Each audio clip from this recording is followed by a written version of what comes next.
Everyone at Eli Carter's funeral looked at Ida Nichols the same way people look at a woman standing on the edge of a cliff. Pity, curiosity, relief that it wasn't them. While soft violin music echoed through the marble chapel, Sabrina Vale stood beside Margaret Carter, wearing Ida's missing diamond bracelet like a victory trophy. Nobody said a word about it. Nobody dared to. "They'll take care of Sabrina now," someone whispered behind Ida. "Poor Ida probably doesn't even know what Eli left her." Ida lowered her eyes to the black envelope resting quietly in her lap.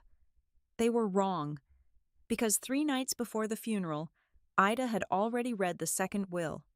And by the end of today, the Carter family was going to realize they had buried the wrong person.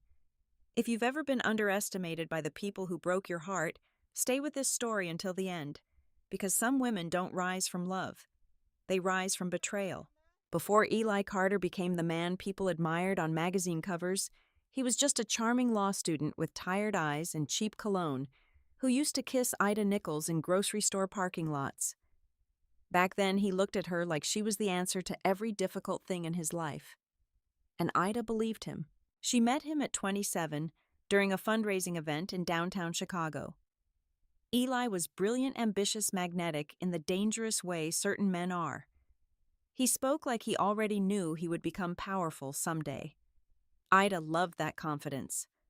She just didn't realize confidence and entitlement often grew from the same root. "You make me feel calm," Eli told her once during their first winter together. At the time, she thought it was romantic. Years later, she would understand what he really meant was, "You make my life easier." The Carter family never truly welcomed her. They tolerated her. Margaret Carter especially made sure Ida understood the difference. The first time Ida attended dinner at the Carter estate in Connecticut, Margaret scanned her from head to toe before smiling politely. "So you work in marketing?" Margaret asked. Ida nodded. "I do." "How nice," Margaret replied, in the same tone people used when complimenting a child's drawing. Eli squeezed Ida's hand under the table that night, as if silently apologizing for his mother's coldness. Ida appreciated it then. Now she realized he had spent their entire marriage apologizing quietly instead of defending her loudly. That was the beginning of everything. Still, Ida tried. God, she tried. When Eli launched his corporate consulting firm, she stayed up until 2 a.m. designing presentation decks while holding ice packs against her swollen wrists. When his father Walter became ill, Ida drove him to appointments, organized medications, sat beside his hospital bed for hours, while the rest of the family attended charity galas and investor dinners. Walter used to smile softly when she adjusted his blankets. "You're the only real thing in this family," he once whispered. Ida laughed awkwardly at the time. She didn't know he meant it literally. As Eli's company grew, Ida quietly disappeared behind his success. She quit her own career after he convinced her it was temporary. Just until things stabilize, he promised. They never stabilized. Instead, Ida became the invisible architect of his life. She planned dinners, managed schedules, hosted clients, smoothed over scandals, remembered birthdays, handled emergencies, protected his image. And somehow, despite carrying half his world on her back, she was always treated like she contributed nothing, especially by Gavin Carter. Eli's younger brother had inherited the family arrogance without inheriting any discipline. At parties, Gavin called Ida Saint Ida because she was always cleaning up everyone else's messes. She'd probably apologize if somebody robbed her, he joked once while drunk. Everyone laughed, even Eli. That memory still burned. The humiliation wasn't always dramatic. Sometimes it came in tiny cuts. Margaret correcting Ida's pronunciation at dinner. Eli answering emails while Ida spoke. Family photos where Sabrina Vale somehow always stood closer to Eli than Ida did. At first, Ida ignored it. Then she explained it away. Then she blamed herself for noticing. That was how emotional manipulation worked. It trained you to distrust your own instincts. "You're too sensitive," Eli often said whenever she brought up his distance. And eventually, Ida started believing him.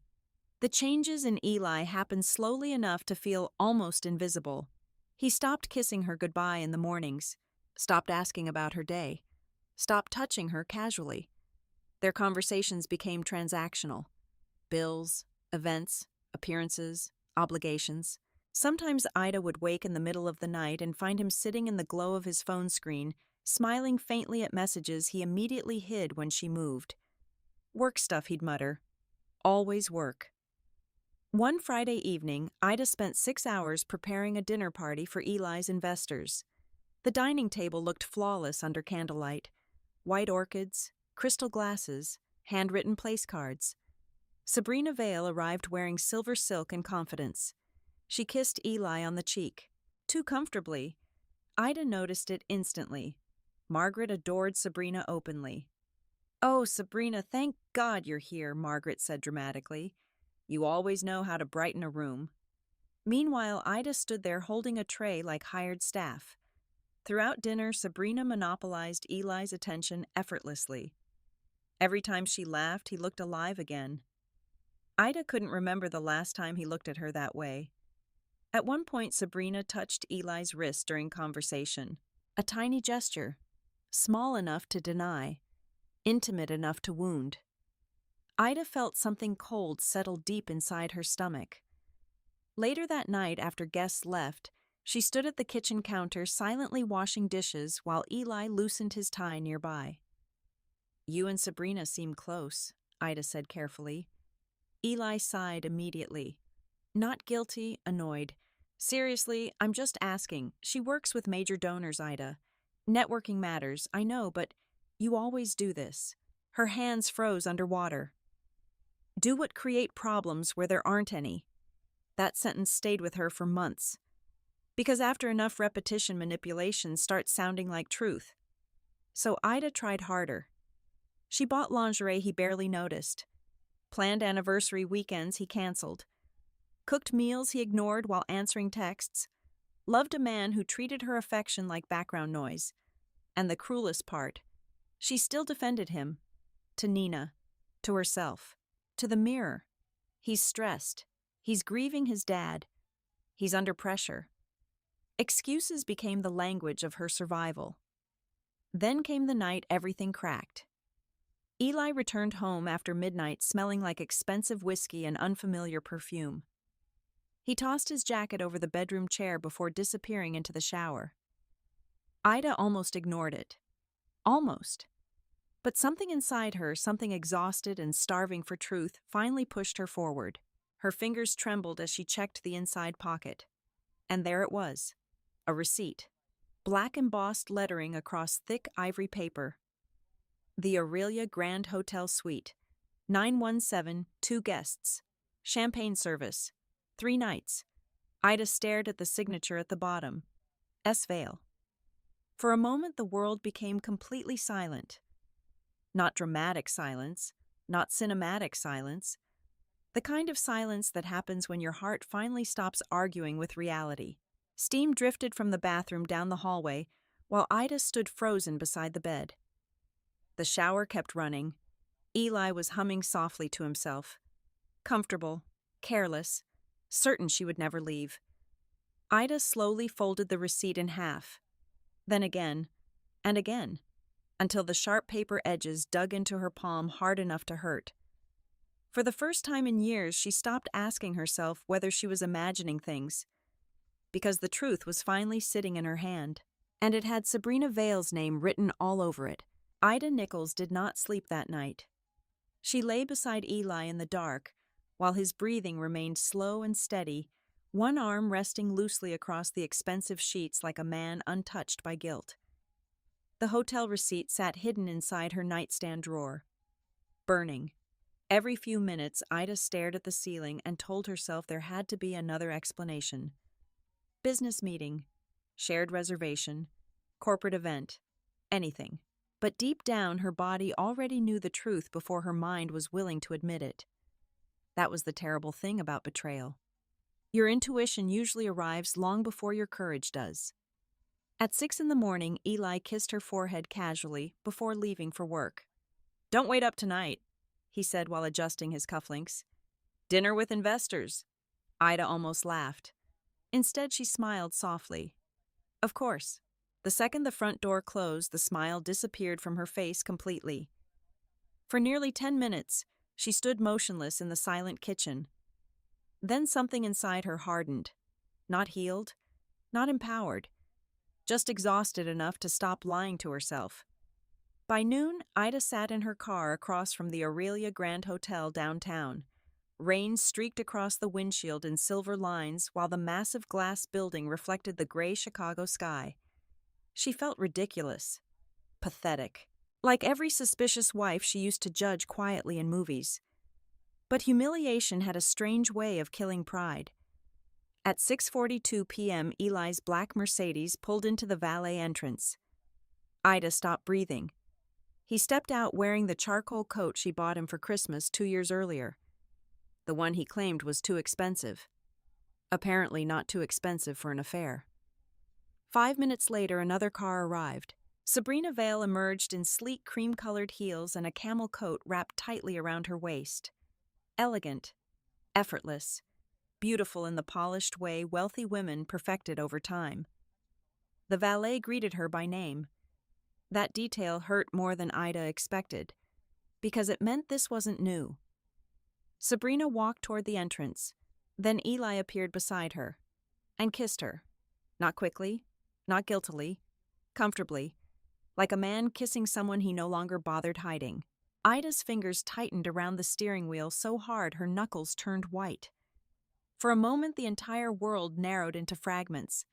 Rain against glass, headlights reflecting off wet pavement, Sabrina smiling against Eli's mouth.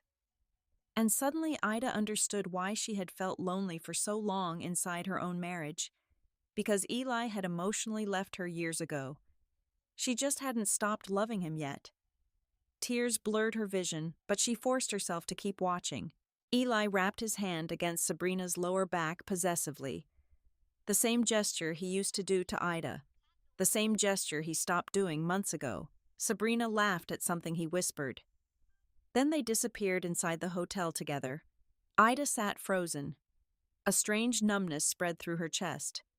Oddly enough, the pain wasn't explosive. It was quiet, like mourning someone before they officially died. After 20 minutes, Ida finally stepped out of the car. The lobby smelled like lilies and expensive perfume. Warm golden chandeliers glowed overhead, while couples crossed marble floors laughing softly. Nobody noticed the devastated woman standing near the entrance pretending she wasn't falling apart. At the front desk, Ida forced herself to smile politely. "Hi," she said. "My husband's staying here. Eli Carter." The receptionist typed briefly. "Yes, ma'am." The confirmation sliced through her like glass. "Could you connect me to his room?" "One moment." Ida watched the receptionist press buttons calmly. Then came the answer. Suite 917, the exact room from the receipt. Reality settled fully into place then. No denial left. No confusion. Just truth. Ida thanked the receptionist somehow and walked away before her knees gave out completely. Outside, cold rain soaked through her coat instantly. She barely noticed. All she could hear was Eli's voice from months earlier. "You always create problems where there aren't any."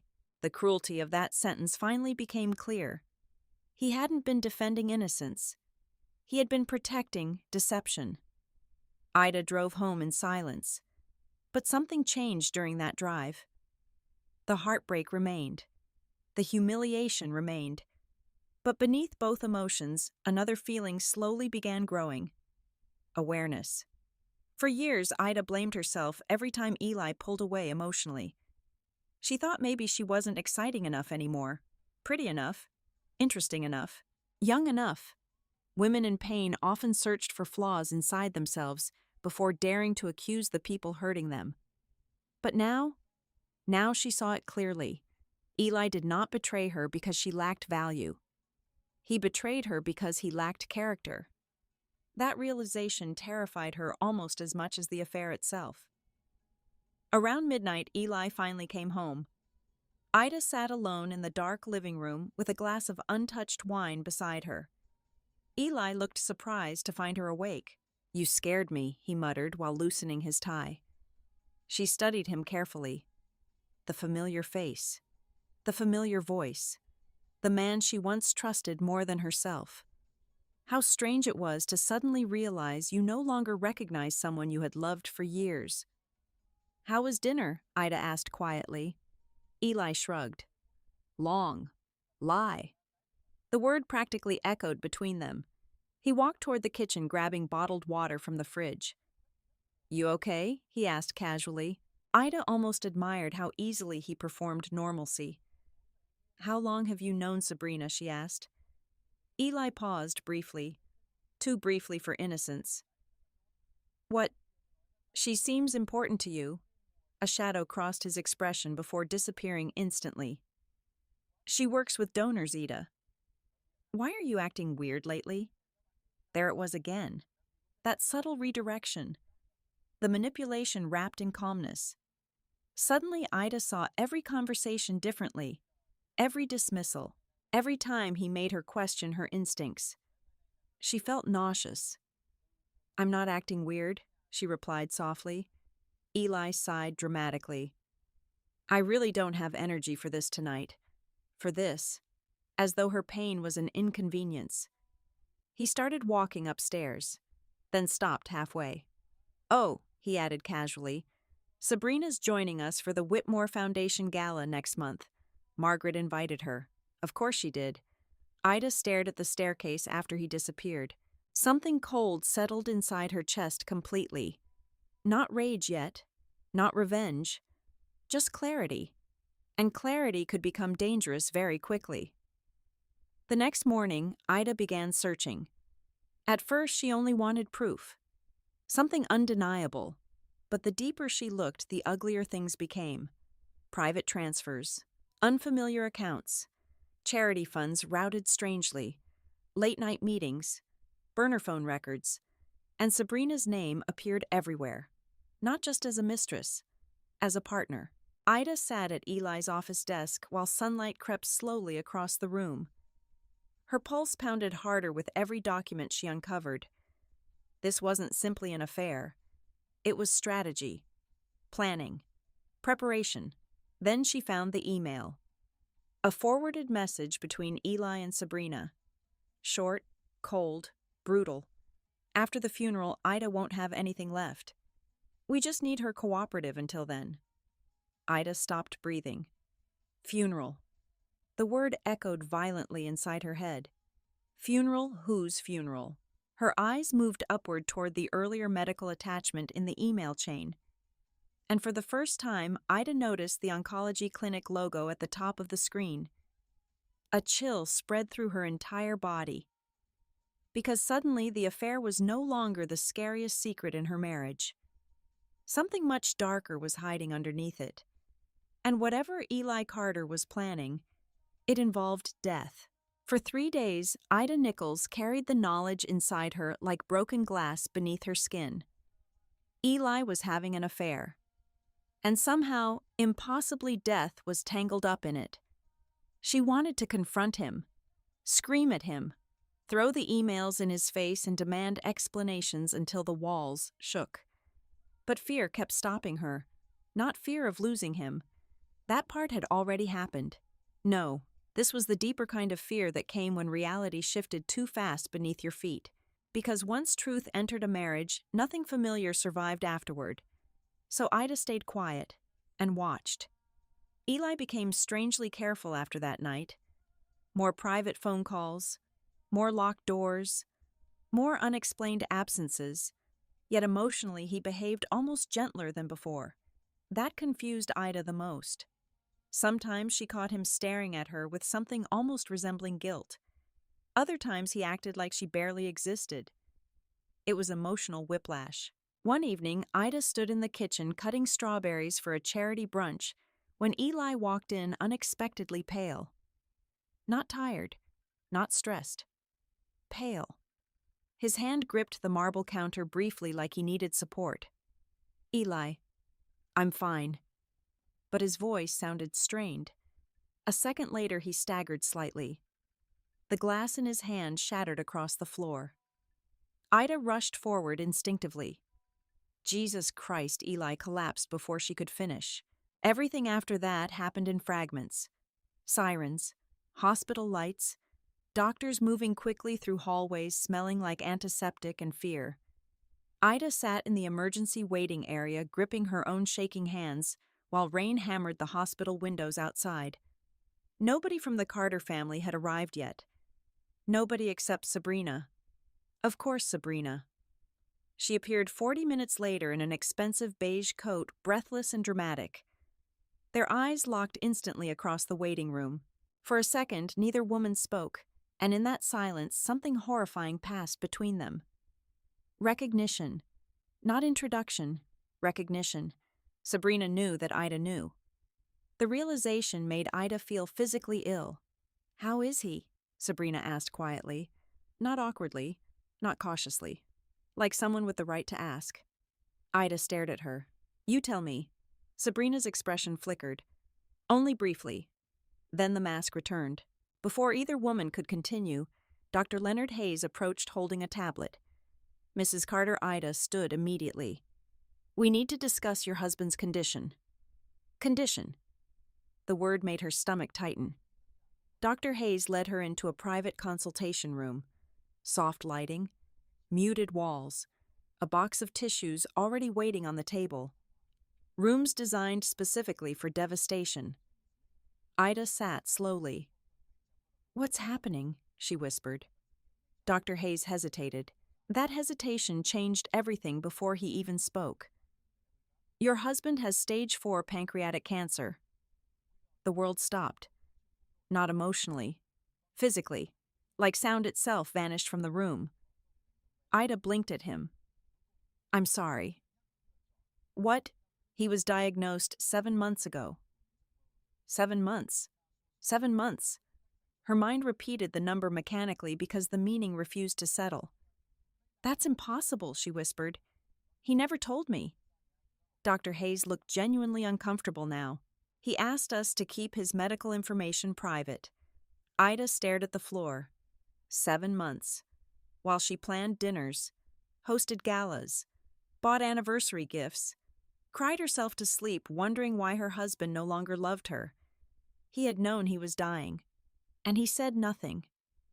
A sharp ache spread through her chest so suddenly she pressed a hand against it. Not just grief, humiliation.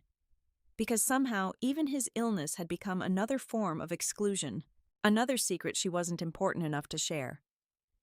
"How long?" Ida finally asked. Dr. Hayes chose his words carefully. "With treatment, perhaps a year. Maybe less." Ida closed her eyes. For one terrible second, memories attacked her all at once. Eli teaching her how to drive stick shift. Their wedding vows. Late-night pizza on apartment floors before money arrived. The first time he said he wanted children. All those moments now felt haunted by the man he eventually became. "Can I see him?" she asked quietly. Dr. Hayes nodded. Eli looked smaller in the hospital bed somehow. Weaker. The sharp edges of his ambitions softened beneath fluorescent light and exhaustion. For the first time in years, Ida saw something vulnerable in him. And despite everything, despite Sabrina, despite the lies, despite the betrayal, her heart still broke. That was the tragedy of loving someone toxic. Love didn't disappear the second respect did. Sometimes it stayed long after it should have died. Eli opened his eyes slowly when she entered. For a moment, confusion crossed his face. Then irritation. Not comfort, not relief. Irritation. "You shouldn't be here this late," he muttered weakly. Ida almost laughed from disbelief. "You collapsed." "I'm fine. You have cancer." Silence. Eli looked away immediately. That hurt more than tears would have. "How long were you planning to hide it from me?" Ida asked. His jaw tightened. "I didn't want pity. You told Sabrina." His eyes snapped toward her instantly. There it was. Fear. Finally. "Who told you that?" Ida ignored the question. "You let me sit beside you every day while you lied to my face." Eli rubbed tiredly at his forehead. You don't understand. No, Ida whispered. I really don't. For several seconds, the room filled only with the steady beeping of monitors. Then Eli sighed heavily. I was trying to handle things. The same cold corporate language he used for business crises. Not marriage. Not love. Management. Control. Ida suddenly realized Eli approached relationships the same way he approached negotiations. Who had leverage? Who had information? Who remained useful? A vibration buzzed against the bedside table. Eli immediately reached for his phone. Ida saw Sabrina's name flash across the screen before he tilted it away. Something inside her cracked quietly. Even now, even here, he still chose Sabrina first. You should rest, Ida said softly. Eli looked up at her, then finally noticing the emotional distance in her voice. For the first time all night, uncertainty crossed his expression. Ida. But she was already stepping away. Outside the hospital room, Margaret Carter arrived dramatically with Gavin close behind. Margaret embraced Eli instantly when she entered. Then she turned toward Ida with a strange expression. Not sympathy. Calculation. You knew, Ida asked her quietly. Margaret paused. Too long. Of course she knew. Everyone knew except the wife. The humiliation nearly crushed Ida where she stood. Gavin avoided eye contact completely. Coward. As the family gathered around Eli, Ida suddenly felt like a stranger watching someone else's life. Nobody reached for her. Nobody comforted her. She stood alone beside the doorway while Sabrina slipped silently into the room moments later. And nobody stopped her. Not Margaret. Not Gavin. Not even Eli. That image branded itself into Ida's memory permanently. The mistress standing comfortably beside the family while the wife stood outside the circle. Hours later, Ida returned home alone. The mansion felt enormous and empty. She wandered through dark hallways like a ghost. Then she noticed the office light downstairs. Eli must have left it on earlier. For reasons she couldn't explain, Ida walked inside. The desk drawers remained slightly open from her earlier search. Files scattered everywhere. Medical records, financial documents, legal papers, and there, half hidden beneath a folder, sat a document from a private law firm. Carter Holdings Estate Restructuring. Her pulse quickened instantly. Ida opened the folder carefully. Pages of revised trusts, asset transfers, beneficiary changes, signatures, dates, most of them completed after Eli's diagnosis, meaning while he knew he was dying, he was secretly restructuring everything. Without her. A chill spread through Ida's body. This wasn't panic planning. It was intentional. Strategic. And suddenly she remembered the email again. After the funeral, Ida won't have anything left. Funeral. Not metaphorical. Literal. Ida stared at the paperwork in horror. Eli wasn't simply preparing for death. He was preparing for her destruction after it. Then her phone rang unexpectedly. Unknown number. Ida answered cautiously. Mrs. Carter. Yes, this is Evelyn Brooks. I was Walter Carter's attorney. Ida straightened immediately. Walter. Her chest tightened painfully. I need to meet with you, Evelyn continued. There are things your husband never intended for you to discover. Evelyn Brooks chose a restaurant with no windows. Ida noticed that immediately. The private dining room sat hidden behind a quiet steakhouse in downtown Chicago, far from the polished social circles the Carter family controlled. No reporters, no investors, no familiar faces. Just dark wood walls, low amber lighting, and the feeling that something irreversible was about to happen. Evelyn Brooks looked exactly like the kind of attorney powerful men feared. Silver blonde hair cut sharply at her jawline. Navy-tailored suit. Calm eyes that missed absolutely nothing. She stood as Ida entered. Mrs. Carter. Please, Ida said tiredly, slipping into the chair across from her. Just Ida. Evelyn nodded once. You look exhausted. Ida almost laughed. My husband is dying. He cheated on me for years. His family treats me like an inconvenience, and apparently, he's been restructuring his estate behind my back. A pause. So yes, Ida whispered. I'm exhausted. For a brief second, something softer crossed Evelyn's expression. Not pity. Respect. Walter warned me this would happen, Evelyn said quietly. Ida froze. The waitress poured water silently before leaving.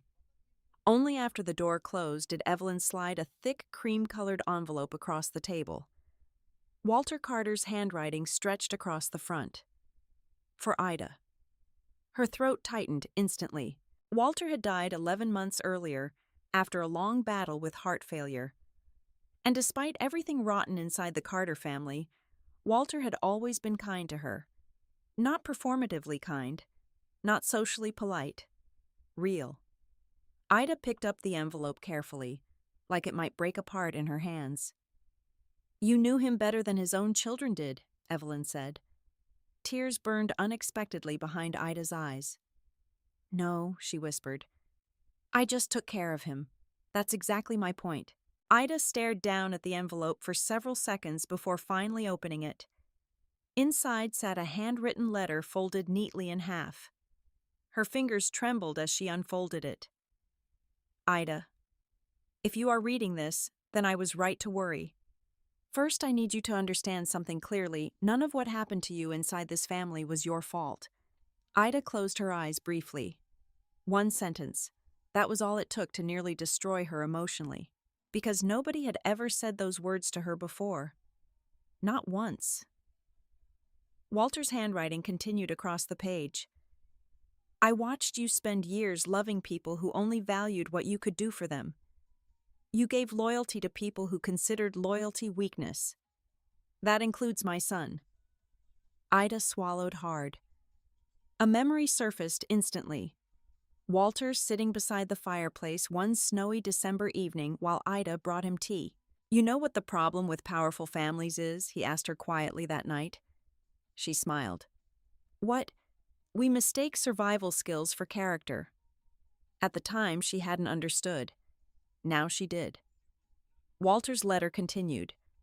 Eli was not always this man, but ambition changes people when they start worshiping power more than integrity.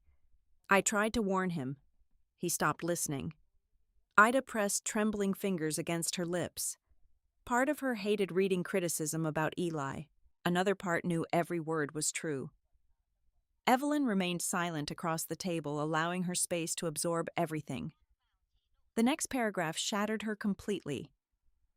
You loved my son honestly. I saw it every day. And because of that, I need to apologize for what this family allowed to happen to you. Ida looked away quickly as tears finally spilled down her face. Not dramatic sobbing, just quiet grief, the kind caused by finally being seen after years of invisibility. Walter had seen her. All along. You were there when he was sick, Evelyn said gently. Every single day. Ida nodded weakly. Margaret visited twice a week at most. Gavin almost never came unless money was involved. But you, Evelyn leaned back slightly. Walter trusted you. Ida laughed bitterly through tears. Trust doesn't seem very useful anymore. Evelyn's expression sharpened immediately. That depends on what someone leaves behind. A strange chill moved through Ida's stomach. Evelyn reached beside her chair and removed a leather portfolio. Inside were documents. Official, legal, dangerous-looking. Before Walter died, Evelyn said carefully, he made changes to the Carter Holdings succession structure. Ida frowned immediately. I don't understand. You're not supposed to yet. Evelyn slid one document toward her. Transfer of voting authority. Conditional trustee structure. Ida blinked. What is this? It's protection. For who? For you. Silence swallowed the room. Evelyn folded her hands together calmly. Walter suspected financial misconduct inside Carter Holdings before his death. He also suspected Eli was being manipulated. Sabrina, Ida whispered. Evelyn's eyes flickered. So you know about her. I know enough. No, Evelyn replied quietly. You don't. The temperature in the room suddenly felt colder. Evelyn continued carefully. Walter hired investigators during his final year alive. Certain transactions connected to charitable foundations raised concerns. Ida stared at her. Sabrina works with charity boards. Yes. And several shell entities. A pulse of nausea hit Ida instantly. This wasn't just an affair anymore. This was corruption. Maybe even criminal. Evelyn slid another document forward. This codicil activates upon specific conditions tied to Eli's incapacity or death. Ida barely processed the words. Her mind still clung desperately to one horrifying truth Eli knew. Walter knew. And everyone had been moving pieces around her for months while she kept trying to save a marriage already collapsing beneath lies. Why didn't Walter tell me directly? Ida whispered. Evelyn's face softened slightly. Because he hoped he was wrong. That answer hurt most of all. Because hope had destroyed Ida too. Evelyn leaned forward now, voice quieter. Walter told me something before he died. Ida looked up slowly. He said, if my son keeps choosing ego over loyalty, Ida will eventually become the strongest person in the room. A painful laugh escaped Ida before she could stop it. Strong, she whispered. I can barely breathe right now. That's grief, Evelyn said calmly. Not weakness. Ida looked down at the legal papers again. So what exactly does this mean? It means Eli's will is not the only legal authority that matters. A dangerous silence filled the room. Evelyn opened another folder slowly. Inside sat ownership charts, corporate structures, trust agreements, voting percentages, and one highlighted section near the bottom. Temporary controlling trustee, Ida Nichols Carter. Ida stared at the words in disbelief. No, she said immediately. There's no way Eli would allow that. He didn't know. Ida's head snapped upward. Evelyn nodded once. Walter changed the structure privately during the final revision process. The codicil remained sealed under attorney-client privilege. For the first time in weeks, something other than pain entered Ida's chest. Shock. Because suddenly the narrative shifted. Everyone believed she was the powerless wife about to lose everything. But Walter had quietly placed a weapon in her hands before he died. And nobody else knew. Not Eli, not Margaret, not Gavin, not Sabrina. Ida leaned back, slowly overwhelmed.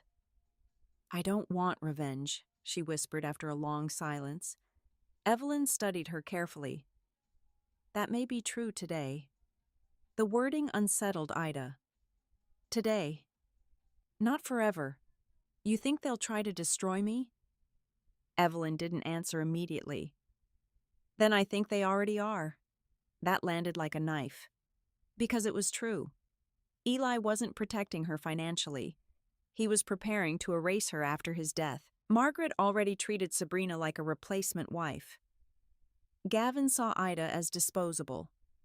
And Sabrina, God. Sabrina looked at her like prey. A cold realization settled fully into place. Ida had spent years trying to earn love from people who only valued leverage. Evelyn slid one final envelope across the table. What's this? The second will. Ida stared at it silently. The envelope suddenly felt heavier than anything she had ever held. Do not show anyone yet, Evelyn warned, especially not Eli. Because once the Carter family realizes you are no longer powerless, Evelyn paused carefully. They will become very dangerous. Outside thunder rolled softly over the Chicago skyline. Ida looked down at Walter's letter one final time. You were the only one in that house who loved without calculation. For the first time in years, Ida felt something unfamiliar beginning to grow beneath the grief. Not revenge, not yet, but awareness. And awareness was where powerful women were born. The Carter estate looked beautiful at night. That was the problem with wealthy families. From the outside, everything gleamed. The white stone mansion glowed beneath golden exterior lights, while classical music drifted softly through the open dining room windows. Expensive landscaping lined the curved driveway with mathematical perfection. Elegance everywhere, rot underneath. Ida sat in her car for nearly 3 minutes before going inside. She almost turned around twice, not because she was afraid of Margaret Carter, not even because of Gavin. She was afraid of the version of herself that used to walk into this house desperate to be loved. That woman had tolerated humiliation for years. Tonight felt different somehow. The butler opened the door before she reached it. Mrs. Carter? Still Mrs. Carter. For now. The scent of rosemary and red wine floated through the hallway as Ida stepped inside. Margaret had always believed conflict should happen over expensive meals. Appearances mattered more than sincerity in families like this. The dining room looked exactly as Ida remembered. Long mahogany table, crystal glasses, fresh orchids, coldness disguised as sophistication. Margaret sat at the head of the table wearing ivory silk and diamonds. Not morning black. Diamonds. Of course. Gavin lounged beside her, scrolling through his phone lazily. Then Ida noticed the fourth place setting. Her stomach tightened instantly. Sabrina Vale entered carrying a bottle of wine like she belonged there. No embarrassment, no shame, no attempt to pretend. Sabrina smiled gently when she saw Ida. "Ida," she said softly, "I'm so sorry about everything." The audacity nearly stole Ida's breath. But instead of reacting emotionally, Ida did something new. She observed.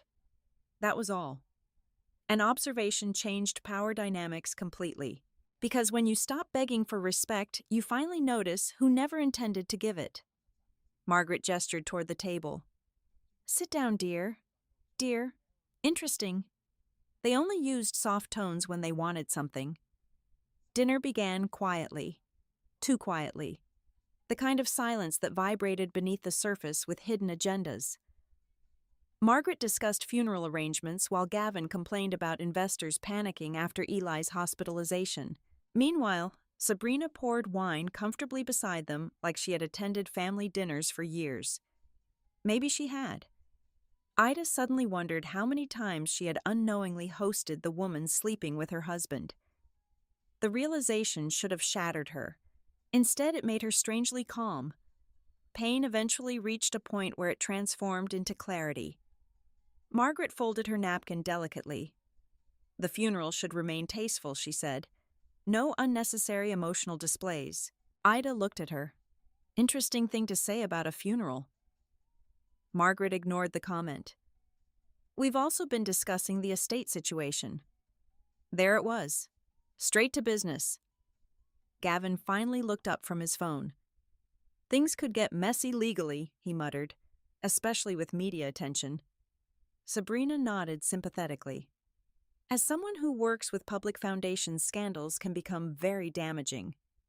Ida almost smiled. Public foundations. Such elegant wording for money laundering. Evelyn Brooks' warnings echoed loudly in her mind now. Watch them carefully. So she did. Margaret leaned forward slightly. Eli always carried tremendous pressure. We all want to protect his legacy. His legacy, not his marriage, not his wife, his image. I agree, Ida said calmly. Margaret seemed encouraged by the response. Good, then perhaps we can avoid unnecessary complications. There it was again. Complications. They spoke about Ida's future like she was a legal inconvenience attached to Eli's death. Not a grieving spouse, not a human being. A complication. Sabrina finally spoke softly. I know this must be overwhelming for you. Ida turned toward her slowly. Sabrina held her wine glass carefully between manicured fingers. Perfect posture, perfect makeup, perfect performance. The kind of woman who weaponized softness. Ida recognized the type now. You're very involved for someone outside the family, Ida replied evenly. A tiny flicker crossed Sabrina's face. Margaret immediately intervened. Sabrina has been helping tremendously with Eli's charity obligations. Of course she had. Ida noticed Gavin avoiding eye contact completely now. Guilt. Interesting. Dinner continued with forced politeness, but beneath the conversation, tension thickened steadily. Finally, Gavin sighed dramatically. "We should just be honest." Margaret shot him a warning glance. Too late. Gavin leaned back in his chair. "The company can't survive ugly probate fights right now." Ida stayed quiet. "We're suggesting a cleaner arrangement," he continued. "For everyone. Arrangement. Another sanitized word for betrayal." Margaret reached calmly beside her plate and removed a folder. She slid it across the table toward Ida. "Just temporary paperwork." Ida didn't touch it. What kind of paperwork? A voluntary waiver. There it was. Finally honest. "You want me to surrender my rights?" Margaret's expression hardened slightly. "We want stability." "No," Ida replied softly. "You want control." Silence. Heavy. Immediate. Gavin exhaled impatiently. "Come on, Ida. Don't make this emotional." That sentence nearly made her laugh out loud. Because men always called women emotional after emotionally destroying them. Margaret's tone sharpened subtly now. "You've been under considerable stress lately. We understand grief can cloud judgment. Gaslighting, clean, elegant, professional, but still gaslighting." Ida looked around the table slowly. The mother, the mistress, the brother, all united comfortably against her. And suddenly she understood something devastating. These people had probably expected her to collapse emotionally long ago. They expected tears, begging, confusion, weakness. Instead, Ida quietly reached into her purse. Not for the documents. For her phone.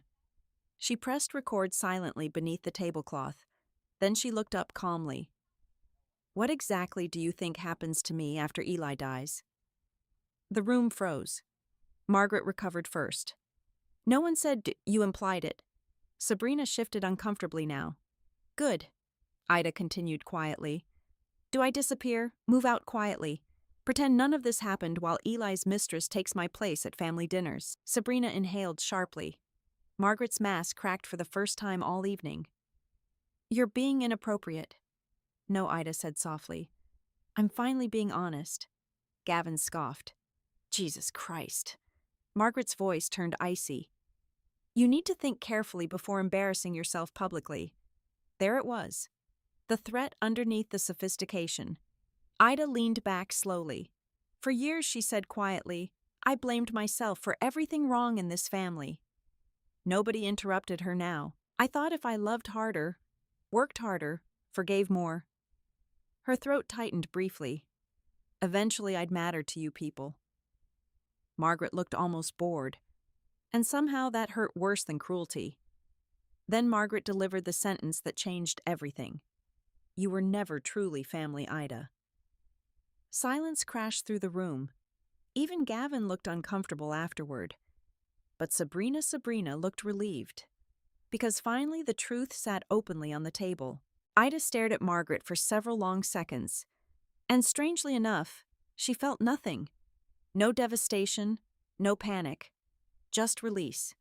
Because hearing the cruel truth out loud freed her from years of chasing approval she was never going to receive. Walter had been right. These people only valued leverage. Not loyalty, not kindness, not love. Ida looked toward Sabrina slowly. "Was it exciting?" she asked quietly. Sabrina blinked. "What?" "Sleeping with my husband while smiling in my face at charity galas." Margaret immediately stood. "That's enough." But Ida ignored her. Sabrina swallowed visibly now. "I never meant to hurt you." The lie landed flat instantly. Ida smiled faintly for the first time in weeks. And that smile unsettled everyone at the table. Because it wasn't broken anymore. It was controlled. "You know what's fascinating?" Ida said softly. Nobody answered. "You all spent years mistaking my kindness for weakness." Even Margaret looked uneasy now. Ida slowly pushed the untouched folder back across the table. "I won't be signing anything tonight." Gavin's expression darkened immediately. "You don't understand how ugly this can become." Ida stood calmly. For years, standing up inside this house had made her feel small. tonight felt different. Tonight she finally understood something powerful. People only controlled you as long as you needed their approval, and Ida didn't anymore. Margaret's voice followed her toward the doorway. "If you fight this, you'll regret it." Ida turned slowly. Then she smiled again. Small, cold, terrifyingly calm. "No," she said quietly. "I think eventually all of you will." And for the first time since entering the Carter family, Margaret Carter looked afraid of her. The morning after dinner at the Carter estate, Ida Nichols woke up feeling strangely empty. Not peaceful, not healed, just emptied out.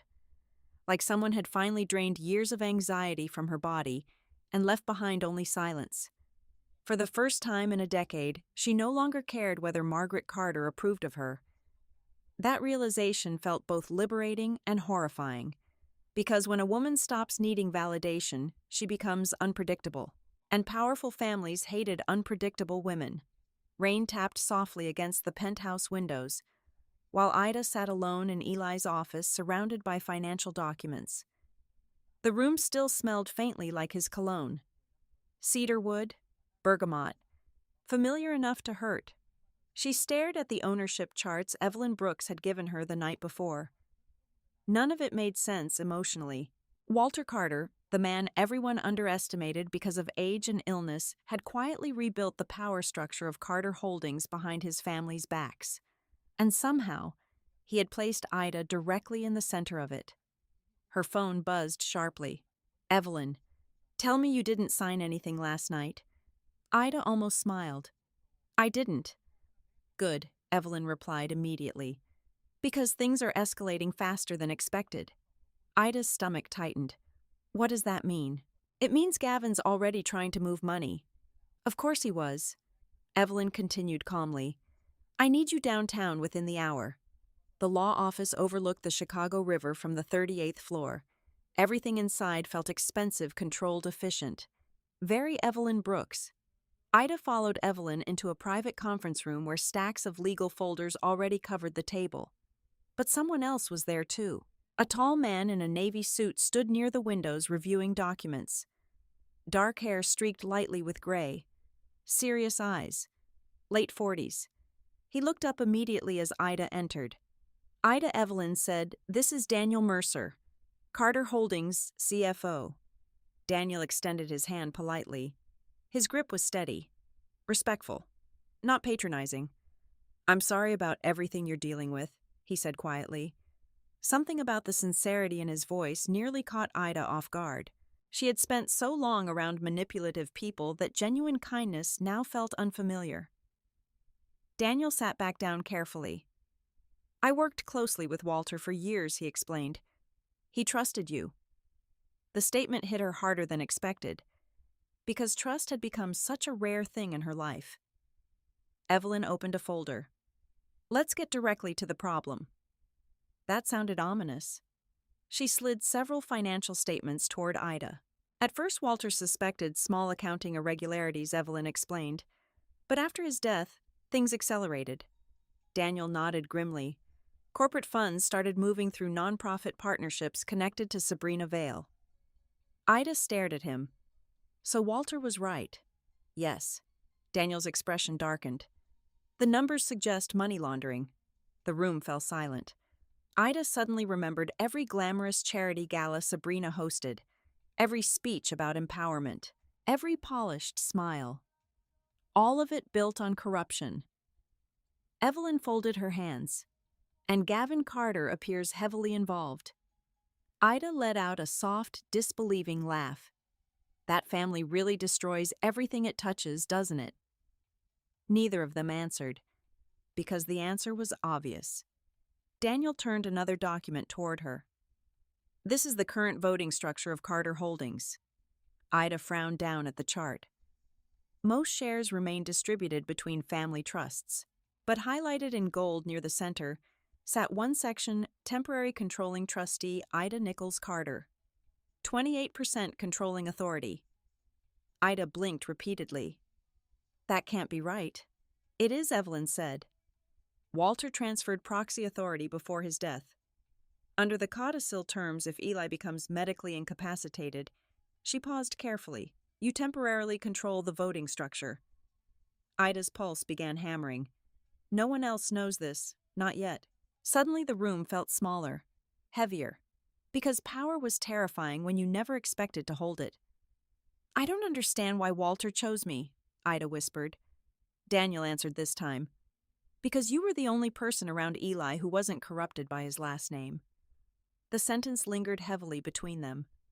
Ida looked away. Part of her still struggled to reconcile the man Eli became with the man she once loved. And somehow that grief remained the hardest part. Evelyn leaned forward slightly. Ida listened carefully. The moment the Carter family realizes you have legal authority, they will come after you aggressively. Margaret's face flashed through Ida's mind immediately. Cold, strategic, dangerous. They already hate me. No, Evelyn replied calmly. Right now they underestimate you. That's much safer. A chill moved through Ida's chest, because she understood exactly what Evelyn meant. Weak women were tolerated. Powerful women became threats. Daniel slid another folder across the table. There's more. Inside were transaction histories, private transfers, luxury purchases, offshore accounts. The deeper Ida looked, the sicker she felt. Eli's signature appeared on many approvals, meaning he knew. Maybe not every detail, but enough. Why would he risk everything Ida whispered? Daniel hesitated. Then, Eli became obsessed with protecting the Carter image after Walter got sick. Profit started mattering more than ethics. Ida closed the folder slowly. No, she corrected softly. Control mattered more. That was the real addiction. Not money, not success. Control. Evelyn studied her carefully then. And for the first time, Ida noticed approval in the attorney's eyes. Not because Ida was grieving well, because she was finally seeing clearly. What happens now? Ida asked quietly. Evelyn answered without hesitation. You stay calm. That's it, for now. Ida almost laughed bitterly. My husband is dying. His mistress helped hide financial crimes. His family tried to pressure me into surrendering my rights over dinner, and somehow I'm temporarily controlling a billion-dollar company. A pause. And your advice is stay calm. Yes. Evelyn's voice remained perfectly steady. Because panic is exactly what they expect from you. That sentence changed something inside Ida. For years, every emotional reaction she had ever shown became ammunition against her. Too sensitive, too emotional, too fragile. But what if calmness itself became power? Daniel spoke carefully. There's something else you should know. Ida looked up. Eli never found out Walter changed the structure. Her breath caught slightly. What? Walter finalized the revisions privately during hospice care. Only Evelyn and 2 board attorneys were present, meaning Eli died believing Ida would remain powerless. The irony almost felt poetic. Ida stood slowly and walked toward the conference room windows. Chicago stretched endlessly below her. Massive buildings, sharp steel lines, people rushing through lives that looked stable from far away. She remembered the version of herself from 6 months ago, the woman desperately trying to save her marriage, trying to earn affection, trying to become enough for people determined not to value her. That woman felt distant now. Not gone, but changing. You know what's strange, Ida said quietly without turning around. Neither Evelyn nor Daniel interrupted. I used to think strength looked loud. She stared out at the skyline. Now I think real strength is staying calm while people underestimate you. Silence followed. Then Evelyn smiled faintly. Walter would have liked hearing that. A sharp ache hit Ida's chest unexpectedly, because Walter had believed in her before she believed in herself. And now he was gone. Her phone buzzed suddenly. Unknown number. Ida answered cautiously. Hello? A woman's voice responded immediately. Cold, smooth, dangerously familiar. Sabrina and Margaret are already planning the funeral seating chart, the woman whispered. And they're discussing where you'll move afterward. Ida froze. Who is this? I work for the Carter family, the voice replied nervously.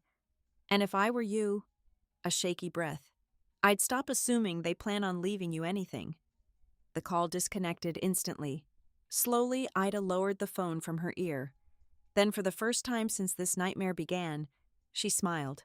Not because she was happy, because she finally understood the game. And she was done playing defense. By the morning of Eli Carter's funeral, Ida Nichols felt strangely detached from her own life. Like she was watching herself move through someone else's tragedy. Black dress, black heels, black gloves. The perfect widow costume. Outside the cathedral, black luxury vehicles lined the street while reporters waited behind barricades, hoping to capture grief through camera lenses. Carter Holdings executives entered in tailored suits. Socialites whispered behind oversized sunglasses. Politicians arrived with carefully rehearsed sympathy. Everyone came for the performance. Because wealthy funerals were rarely about mourning. They were about optics. The cathedral itself looked breathtaking. Towering white columns, gold candlelight flickering against stained glass. Soft violin music drifting through the air like controlled sorrow. Beautiful enough to distract people from the ugliness underneath. Ida stepped inside slowly. Conversations immediately softened around her. Not out of respect, out of curiosity. She could feel it everywhere. The whispers, the glances, the silent calculations. Poor Ida. What will happen to her now? Did Eli leave her anything? Will Sabrina replace her publicly? Humiliation had become almost physical now. A living thing breathing beside her. Margaret Carter stood near the front greeting guests like royalty receiving condolences after a national tragedy. Elegant black gown, perfect makeup, dry eyes. When she noticed Ida approaching her, smile tightened slightly.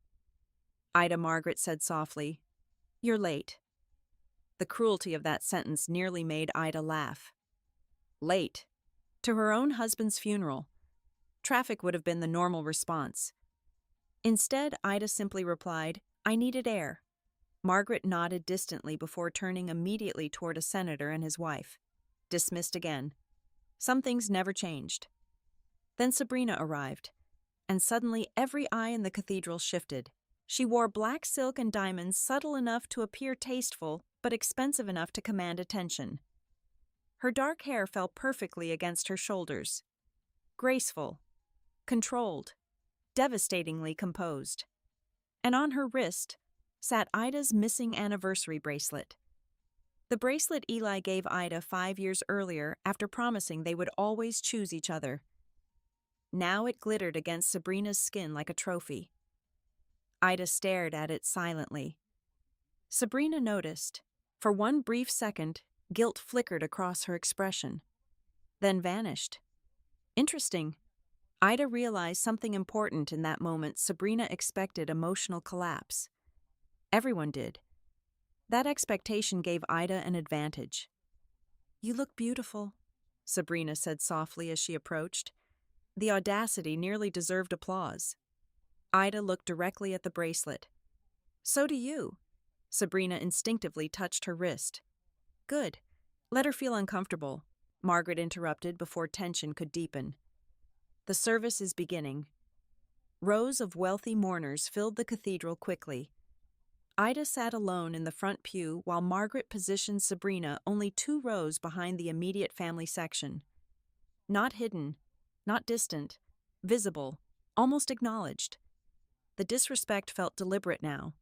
But strangely enough, Ida no longer felt desperate enough to fight for dignity in rooms determined to deny it. That realization changed everything. The priest began speaking about Eli, brilliant businessman, loyal son, generous leader. Ida nearly looked behind herself to see who he was describing, because the Eli Carter she knew during the last few years had become emotionally hollow, manipulative, secretive, hungry for control. But funerals transformed complicated men into polished memories. Nobody wanted truth near a casket. As the ceremony continued, Ida noticed Sabrina quietly crying into a handkerchief. Performative tears, Beautiful tears, the kind designed for witnesses. Meanwhile, Ida sat completely still. No tears left, no energy left for performance. At one point, the priest spoke softly about marriage. True love, he said, is built on loyalty. Ida almost laughed out loud. She actually had to press her nails into her palm to stop herself. Loyalty. What a fascinating word to use at a funeral attended by a mistress. A memory suddenly surfaced without warning. Eli standing in their kitchen years earlier after forgetting their anniversary dinner entirely. "You know I love you," he told her impatiently. Back then, Ida accepted words instead of behavior. Now she understood something painful. Love without respect eventually becomes emotional imprisonment. The choir began singing softly. People bowed their heads, and through the music, Ida suddenly noticed movement near the cathedral entrance. Evelyn Brooks, sharp navy coat, calm expression, dangerous composure. Their eyes met briefly across the room. Evelyn gave the smallest nod. Everything was ready. Ida's pulse quickened for the first time all morning. Because this funeral wasn't only about grief anymore, it was about revelation. After the ceremony ended, mourners moved toward the private reception hall attached to the cathedral. Champagne, flowers, low piano music, more performance. Gavin immediately gathered executives near the bar pretending to discuss business continuity. Margaret floated elegantly between guests accepting condolences like a politician during campaign season. And Sabrina stayed close to the family. Too close. At one point, an elderly board member actually squeezed Sabrina's hand sympathetically. "We're here for you too, dear." Ida watched the interaction from across the room. Nobody corrected him. Not Margaret, not Gavin, not Sabrina herself. The replacement had already begun. Oddly enough, the realization no longer wounded Ida the way it would have weeks earlier. Because once illusion died, disappointment lost its power. Daniel Mercer approached quietly beside her, holding 2 glasses of champagne. "You okay?" Ida accepted one glass carefully. "That depends. On what?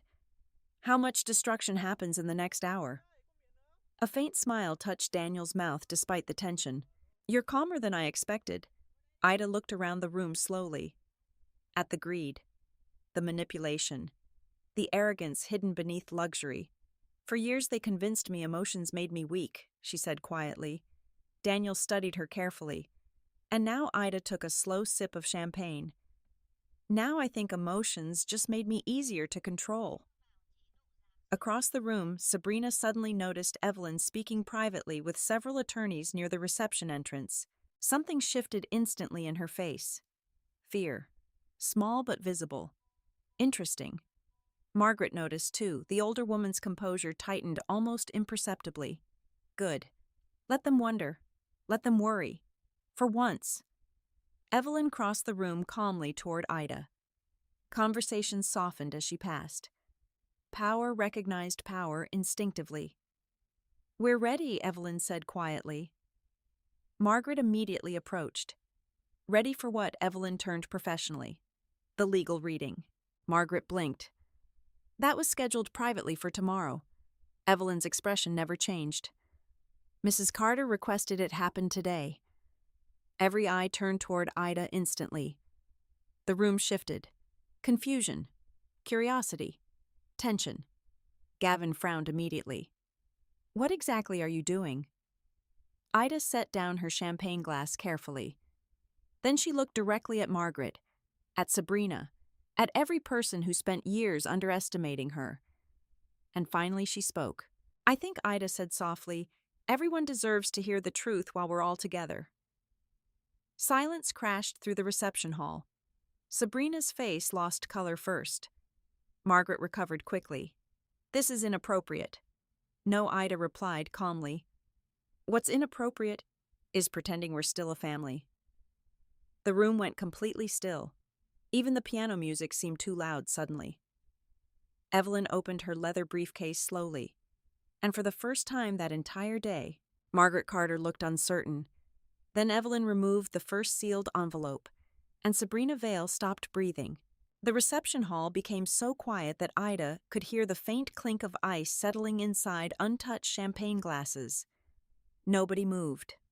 Nobody spoke. Evelyn Brooks placed the sealed envelope carefully on the long mahogany table at the center of the room, while dozens of wealthy guests watched with growing discomfort. Funerals were supposed to end with polite grief, not tension sharp enough to cut skin. Margaret Carter stepped forward first. "This is unnecessary," she said coldly. Evelyn didn't even look at her. "With respect, Mrs. Carter, your son's legal directives are very necessary." That sentence landed like a slap. Several board members exchanged nervous glances. Gavin loosened his tie aggressively. And Sabrina looked pale. Good. Ida stood near the windows, quietly observing all of them. For years, she would have panicked in moments like this, apologized, tried to smooth tension away before anyone became uncomfortable. But grief had burned something out of her, and in the empty space left behind, clarity had finally grown. Evelyn opened the first document slowly. As legal counsel representing the estate of Elijah Carter, she began calmly, "I will now read the final will and testament executed under revised authority 6 months ago." Ida noticed several executives discreetly pulling out phones. Word would spread through Chicago before sunset. Eli would have hated public disorder. Ironically, he created it himself. Evelyn continued reading. The opening sections sounded predictable. Investment allocations, charitable pledges, corporate distribution clauses. Margaret visibly relaxed with every paragraph. Of course she did. She thought she already knew how this story ended. Then came Ida's section. Evelyn paused briefly before reading aloud. "To my wife, Ida Nichols, Nichols Carter. I leave the property located on Hawthorne Avenue along with a discretionary support trust totaling $250,000. Silence. Then came the whispers. $250,000 for a billionaire executive's wife. Humiliating. Intentional. Ida kept her expression perfectly still, even though her chest tightened painfully. Not because of the money, because of the cruelty. After 14 years of marriage, that was what Eli believed she deserved. A house and controlled allowance payments, like compensation for temporary service. Margaret lowered her eyes smugly. Gavin exhaled softly in relief. And Sabrina actually smiled. Small, victorious. Evelyn continued. To Sabrina Vale, under private trust allocation, I leave the condominium property located at Gasps, rippled quietly across the room. There it was. Public confirmation. The mistress. The hidden trust. No more pretending. Margaret immediately straightened. Private allocations should not be discussed publicly. Evelyn finally looked at her. The estate instructions contain no confidentiality restrictions. Margaret's jaw tightened. Beautiful. Ida realized something fascinating, then powerful people hated transparency more than scandal. Sabrina looked frozen now, exposed, cornered, but still arrogant enough to stand beside the family. A woman in pearls near the back whispered loudly enough for everyone to hear, "My God." The humiliation should have satisfied Ida. Instead, she just felt tired, because betrayal stopped feeling dramatic after enough repetition. It simply became truth. Evelyn continued through the remaining financial distributions, while the atmosphere inside the room deteriorated steadily. Board members looked uneasy. Investors whispered quietly. Several guests avoided looking at Ida altogether. Nobody knew where to place their sympathy now. Then Evelyn closed the document. That concludes Eli Carter's final will and testament. Margaret immediately stepped forward. Thank you. We'll continue private discussions tomorrow. She tried to reclaim control too quickly, too desperately. Evelyn didn't move. Actually, she said calmly, there is an additional legal document. Everything stopped again. Margaret blinked slowly. What Evelyn opened her leather portfolio. The following codicil was drafted under Walter Carter's authority and remains fully enforceable under Illinois corporate succession law. For the first time all afternoon, Margaret Carter looked afraid. Real fear, not irritation, not social discomfort. Fear. Gavin stepped forward immediately. That's impossible. Evelyn ignored him completely. She unfolded the second document. Ida already knew what it said, but hearing it aloud still made her pulse pound violently. Due to concerns regarding fiduciary misconduct and corporate vulnerability, temporary controlling trustee authority of Carter Holdings shall transfer to Ida Nichols Carter upon the medical incapacitation or death of Elijah Carter. The room exploded. What? That can't be legal. Walter did what voices collided instantly across the reception hall. Gavin's face turned red with rage. Margaret looked genuinely stunned. And Sabrina looked terrified. Good. Finally. Evelyn continued speaking over the chaos calmly. Mrs. Ida Nichols Carter now retains temporary controlling voting authority over 28% of Carter Holdings' executive structure pending board review.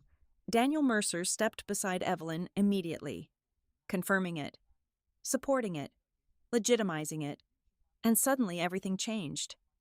The room no longer looked at Ida with pity. Now they looked at her with uncertainty, because power changed how people saw women instantly, especially women they once dismissed. Gavin slammed his palm against the table. This is insanity. No, Ida said quietly. The room fell silent immediately. Every eye turned toward her. For years, Ida's voice barely mattered inside the Carter family. Now one sentence stopped an entire room. That she continued calmly is accountability. Margaret stared at her like she was seeing her for the first time. You knew. Not a question. A realization. Ida met her gaze evenly. Yes. The betrayal in Margaret's face almost amused her, as though Ida keeping secrets somehow violated trust. Trust. What a ridiculous word in this room. Gavin pointed angrily. You manipulated this. No, Evelyn interrupted sharply. Walter Carter executed these revisions personally under legal supervision. Sabrina finally found her voice. This is absurd, she whispered. Eli would never have allowed. He didn't know, Ida replied. Silence. Sharp. Violent. Sabrina's expression cracked completely then.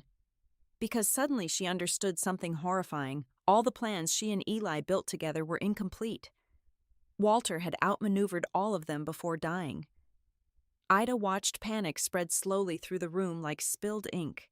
Investors whispering, executives calculating, board members reassessing loyalties in real time.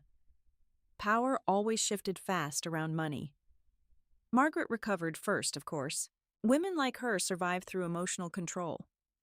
This changes nothing, she said coldly. Ida almost smiled. No. Margaret stepped closer now. You may hold temporary authority on paper, but you are still emotionally unstable. There it was. The old strategy. Reduce her. Dismiss her. Paint her as fragile. But this time it didn't work. Because Ida finally understood something devastatingly simple. Manipulation only controlled you while you still craved approval from the manipulator. And she didn't anymore. Ida looked directly at Margaret. For years, she said softly, all of you confused silence with weakness. Nobody spoke. You assumed kindness meant submission. Gavin scoffed loudly. You think this makes you powerful? Ida turned toward him slowly. No.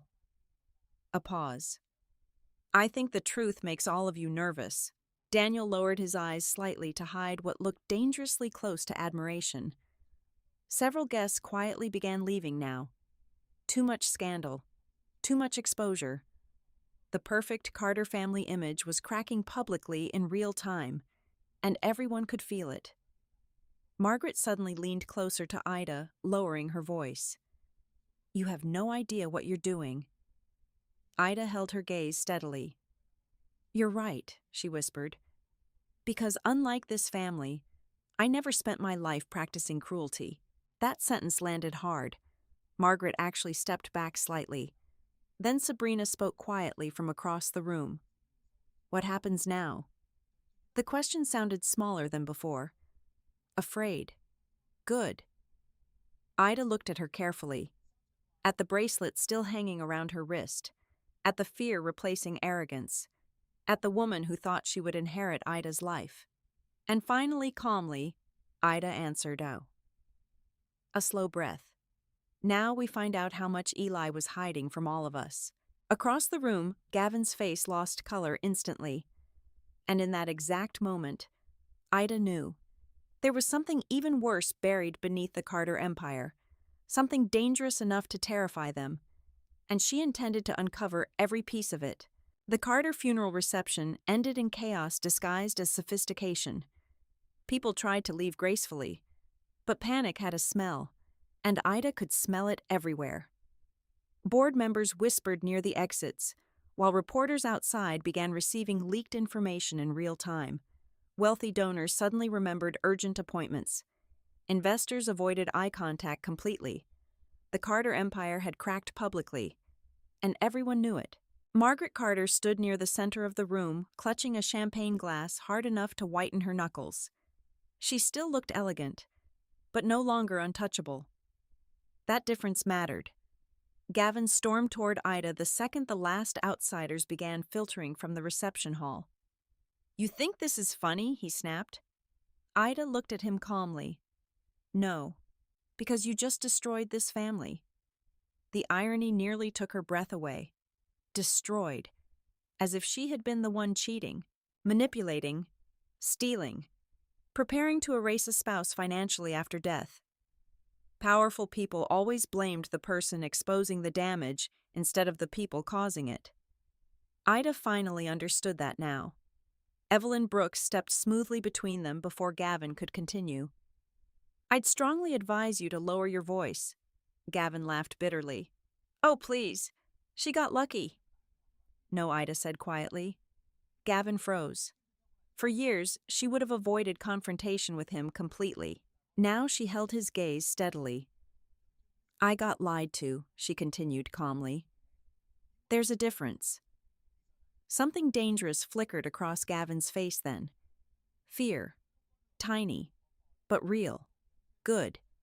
Because Ida had spent too many years being the only frightened person in the room. Margaret approached slowly. "What exactly do you want?" she asked coldly. Interesting question. Not, "How are you grieving?" Not, "Why didn't Eli tell us?" Not, "Can we fix this?" Straight to power. Ida studied her carefully. The expensive pearls, the controlled posture, the woman who raised her sons to worship status more than morality. "I want the truth," Ida answered. Margaret's expression barely shifted. "You're emotional right now." There it was again. The oldest weapon used against women. Emotion. As though betrayal should feel pleasant. As though grief should sound rational. But this time, Ida smiled faintly. "You know," she said softly, "it's fascinating how often cruel people call honesty emotional." Margaret's jaw tightened immediately. Daniel Mercer approached, carrying another folder. His expression looked grim. "We need to discuss the accounts." Gavin immediately stiffened. Too fast. Too defensive. Ida noticed everything now. Daniel opened the folder carefully across the table. These transactions were flagged during internal review. Wire transfers, private foundations, foreign accounts, charity reallocations. The deeper Daniel explained, the uglier everything became. Sabrina finally stepped closer. "This proves nothing." Daniel looked directly at her. "Actually, it proves quite a lot." Sabrina folded her arms. "You're making assumptions." "No," Ida said quietly. "Assumptions are what I made while my husband lied to my face for years." Silence. Daniel slid one particular document forward. "This account routed over $8 million through nonprofit partnerships connected to your foundation." Sabrina's face lost color instantly. "There's probably a misunderstanding." $8 million isn't a misunderstanding," Evelyn replied sharply. Margaret finally intervened. "This discussion should happen privately." "No," Ida answered immediately.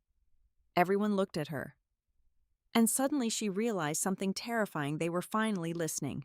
Not because they respected her, because they feared what she might reveal next. The shift felt intoxicating and heartbreaking. Because why did women only become visible after they stopped being gentle? Gavin suddenly slammed the folder shut. This is all circumstantial. Ida looked at him carefully. Then she reached slowly into her purse. Every eye followed the movement. Her phone. She placed it quietly on the table and pressed play. Margaret's voice filled the room instantly. You were never truly family, Ida. The dinner recording. Silence crashed across the reception hall. Then Gavin's voice followed. The company can't survive ugly probate fights right now. Margaret, again, you should leave with dignity. Every cruel sentence echoed publicly now beneath crystal chandeliers and funeral flowers. Sabrina stared at Ida in disbelief. You recorded us. Ida held her gaze. Yes. Margaret looked genuinely horrified. Not because of the cruelty itself, because someone documented it. That was the thing about privileged people. They rarely feared wrongdoing. They feared exposure. Daniel slowly exhaled beside her. Several remaining executives looked deeply uncomfortable now. Good. Let them sit inside the truth for once. You manipulated this entire situation, Gavin snapped desperately. Ida almost laughed. Manipulated. She stepped closer slowly. For years I defended this family while all of you humiliated me behind closed doors. Nobody interrupted her. You treated loyalty like stupidity. Margaret tried recovering control again. You're grieving irrationally. No. Ida's voice remained calm. Steady. Dangerously composed. I'm finally grieving honestly. The room went silent again. And in that silence, Ida realized something profound. She wasn't afraid anymore. Not of Margaret. Not of Sabrina. Not even of Eli's memory. Pain lost its control over you once truth became more important than approval. Daniel cleared his throat quietly. There's another issue. Everyone turned. He opened a separate folder. Federal auditors contacted Carter Holdings this morning. Gavin went pale instantly. Interesting. Daniel continued carefully. There are ongoing inquiries involving offshore charitable transfers. Sabrina stepped backward slightly. Margaret looked furious now. This conversation ends immediately. No, Evelyn said sharply. Actually, it's just beginning.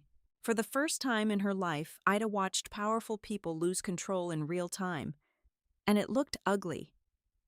Gavin's composure cracked completely. This is because of you, he hissed toward Ida. You should have just signed the papers. There it was. The truth underneath everything. Submission. That was all they ever wanted from her. Not love, not harmony, compliance. Ida walked slowly toward him until only inches separated them. For years, Gavin towered over conversations through intimidation. Now he looked nervous. Good. You know what your family never understood? Ida asked quietly. Gavin glared at her. What Ida's eyes never left his. You confused my kindness with weakness. The sentence landed like a gunshot. Even Margaret looked shaken by it. Because deep down, they knew it was true.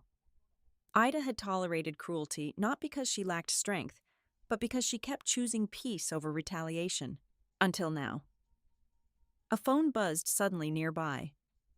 Daniel checked the screen, then looked up carefully. The emergency board meeting has been approved. The atmosphere shifted instantly.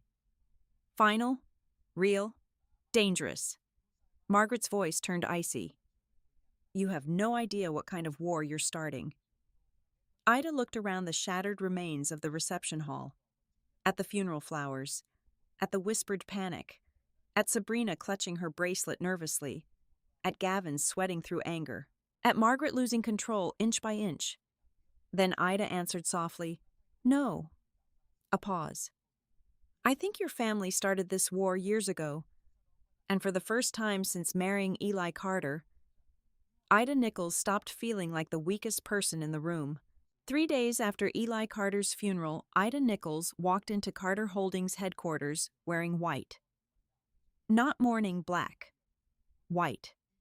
The decision was intentional, because she was done dressing like a victim inside buildings built by people who tried to erase her. The lobby of Carter Holdings rose 30 floors above polished marble floors and glass walls overlooking downtown Chicago. Employees moved through security gates clutching coffee and anxiety, while whispers followed Ida the second she entered. Everyone knew. The funeral disaster, the affair, the will, the board emergency meeting. Scandal traveled faster than truth in corporate America. Ida felt eyes tracking her all the way toward the executive elevators, some sympathetic, some curious, some openly judgmental. For years she would have shrunk beneath that attention. Today she kept walking. Daniel Mercer waited outside the boardroom holding a tablet.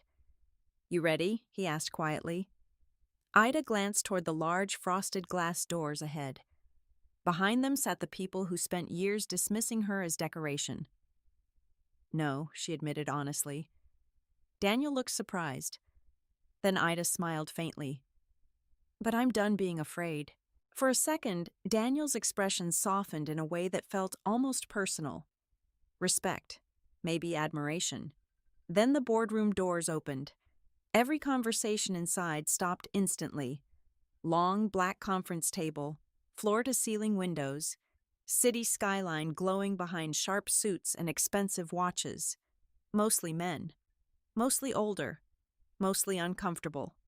Margaret Carter sat near the center, already dressed for battle in navy silk and diamonds. Gavin looked furious enough to combust.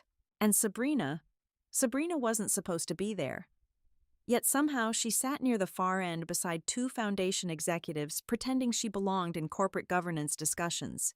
Of course she did. Women like Sabrina survived by attaching themselves to powerful rooms. The board chairman cleared his throat awkwardly. "Mrs. Carter?" Ida stepped inside calmly. "It's Nichols," she corrected. Silence. Small detail. Massive meaning. Margaret's jaw tightened instantly.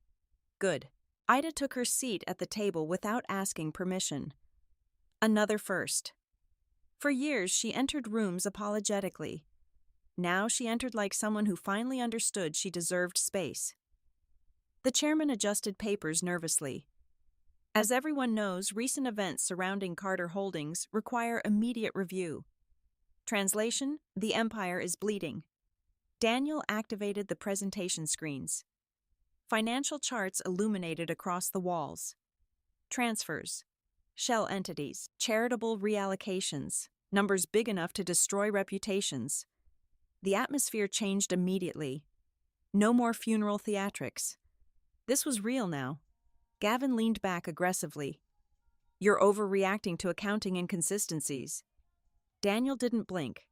$8.4 million moved through unverified nonprofit channels. "Which happens constantly in philanthropy," Sabrina interrupted smoothly. Ida finally looked directly at her. The confidence in Sabrina's face looked thinner today. More fragile. "Interesting. Tell me something," Ida said calmly. Sabrina stiffened slightly. "How long did you think I was stupid?" The room froze instantly.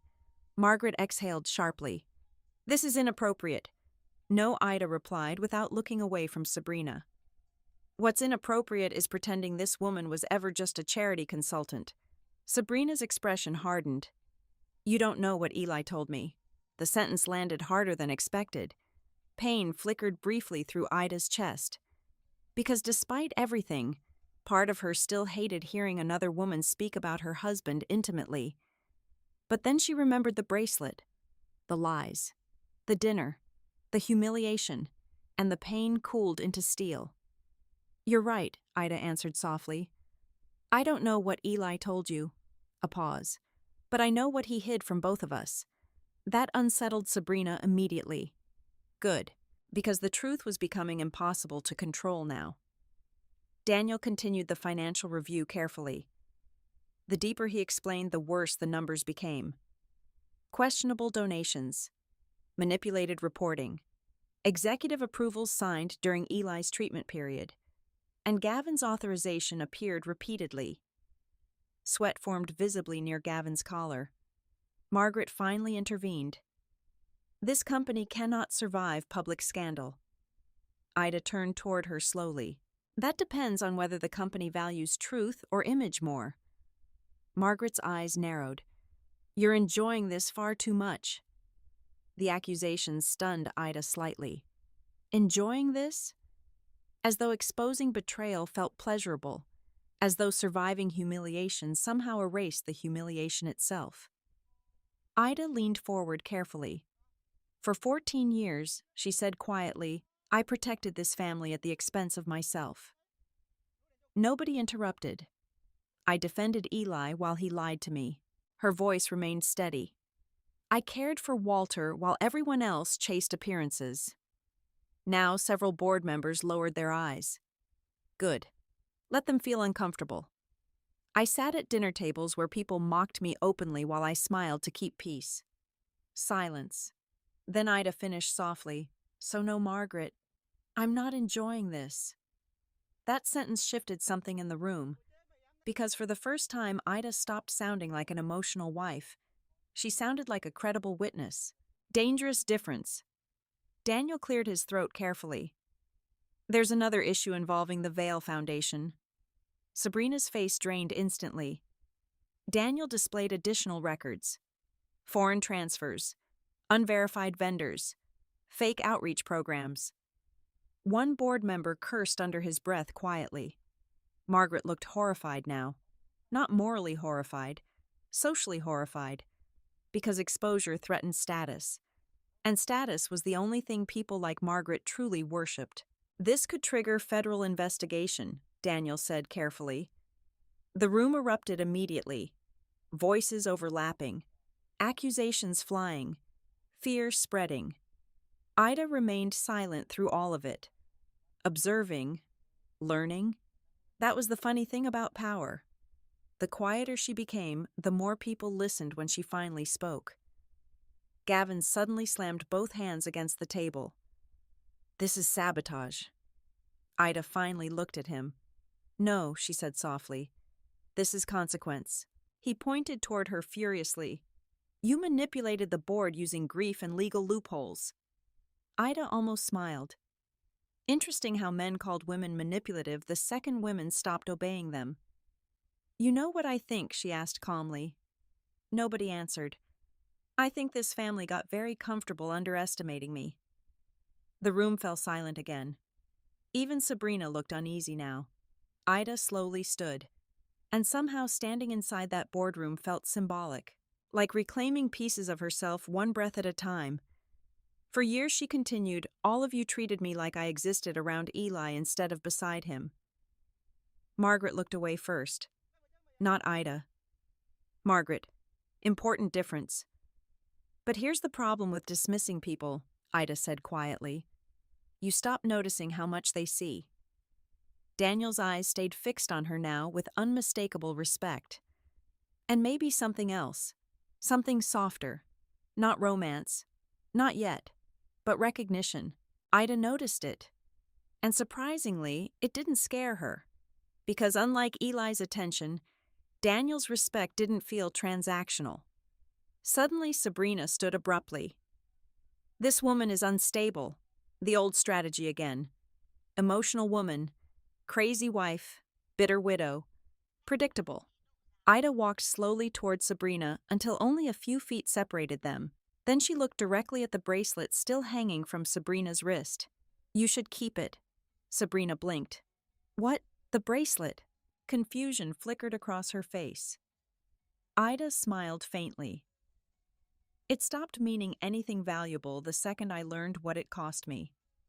That sentence hit harder than yelling ever could. Sabrina actually looked wounded. Good. Let her feel something real for once. Then Daniel's phone buzzed sharply. He checked the message, and his expression changed instantly. What is it? Ida asked. Daniel looked up slowly. The press got the financial records. The room exploded into panic. Board members shouting, phones ringing, Margaret turning pale. Gavin cursing violently. But through all the chaos, Ida stood perfectly still, because for the first time in her life, the Carter family was finally losing control instead of her. The headline started before Ida Nichols even reached home. Carter widow seizes control of billion-dollar company secret mistress exposed in funeral will shocker is Ida Nichols destroying her dead husband's legacy.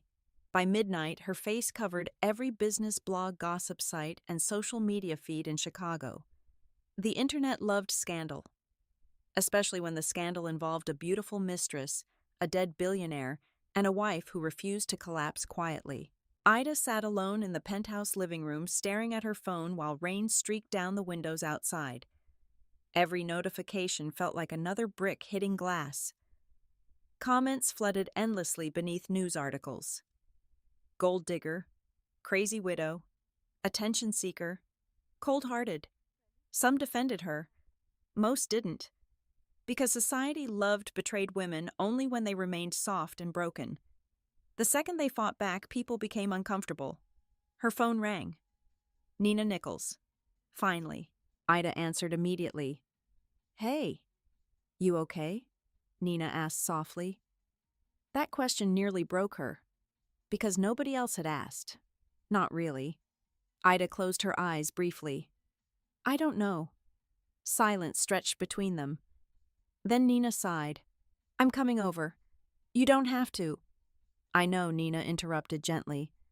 "That's why I'm coming." An hour later, Nina arrived carrying wine takeout, and the kind of unconditional love Ida forgot still existed. Unlike the polished Carter family, Nina looked real. Messy blonde bun, oversized sweater, concern written openly across her face. The second Ida opened the door, Nina hugged her tightly, and suddenly Ida almost fell apart. Not because of weakness, because safe people made honesty possible. "You've lost weight," Nina muttered. Ida laughed weakly. "My husband died, his mistress stole my bracelet, and apparently I'm trending online." Nina pulled back. "Okay, first of all," she said seriously, "the bracelet thing is psychotic." Ida actually smiled. Tiny, but real. They sat together on the couch, while muted news coverage played silently across the television. Footage from the funeral repeated endlessly. Sabrina entering the cathedral. Margaret speaking to reporters. Ida walking into Carter Holdings. Every angle dissected publicly. Nina shook her head. "These people are monsters." Ida stared at the screen quietly. "No," she whispered. "They're just people who spent their whole lives believing money protects them from consequences." The statement surprised even her, because weeks ago, Ida would have defended the Carters despite everything. Now she saw them clearly, and clarity changed grief. Her phone buzzed again. Unknown number. Ida almost ignored it before finally answering. "Hello, Mrs. Nichols' professional male voice. This is Agent Thomas Reed with the Federal Financial Crimes Division." Nina's eyes widened instantly. "We'd like to discuss several transactions involving Carter Holdings and the Vale Foundation." Ida sat upright slowly. "Are you investigating the company?" "We're investigating multiple entities." Careful wording. Government wording. "Did Eli know?" Ida asked quietly. A pause. "We're hoping you can help answer that." The call ended 10 minutes later, and somehow the room felt colder afterward. Nina stared at her. "This is getting dangerous." Ida nodded silently, because for the first time she realized this situation was bigger than betrayal. Bigger than marriage. Bigger than revenge.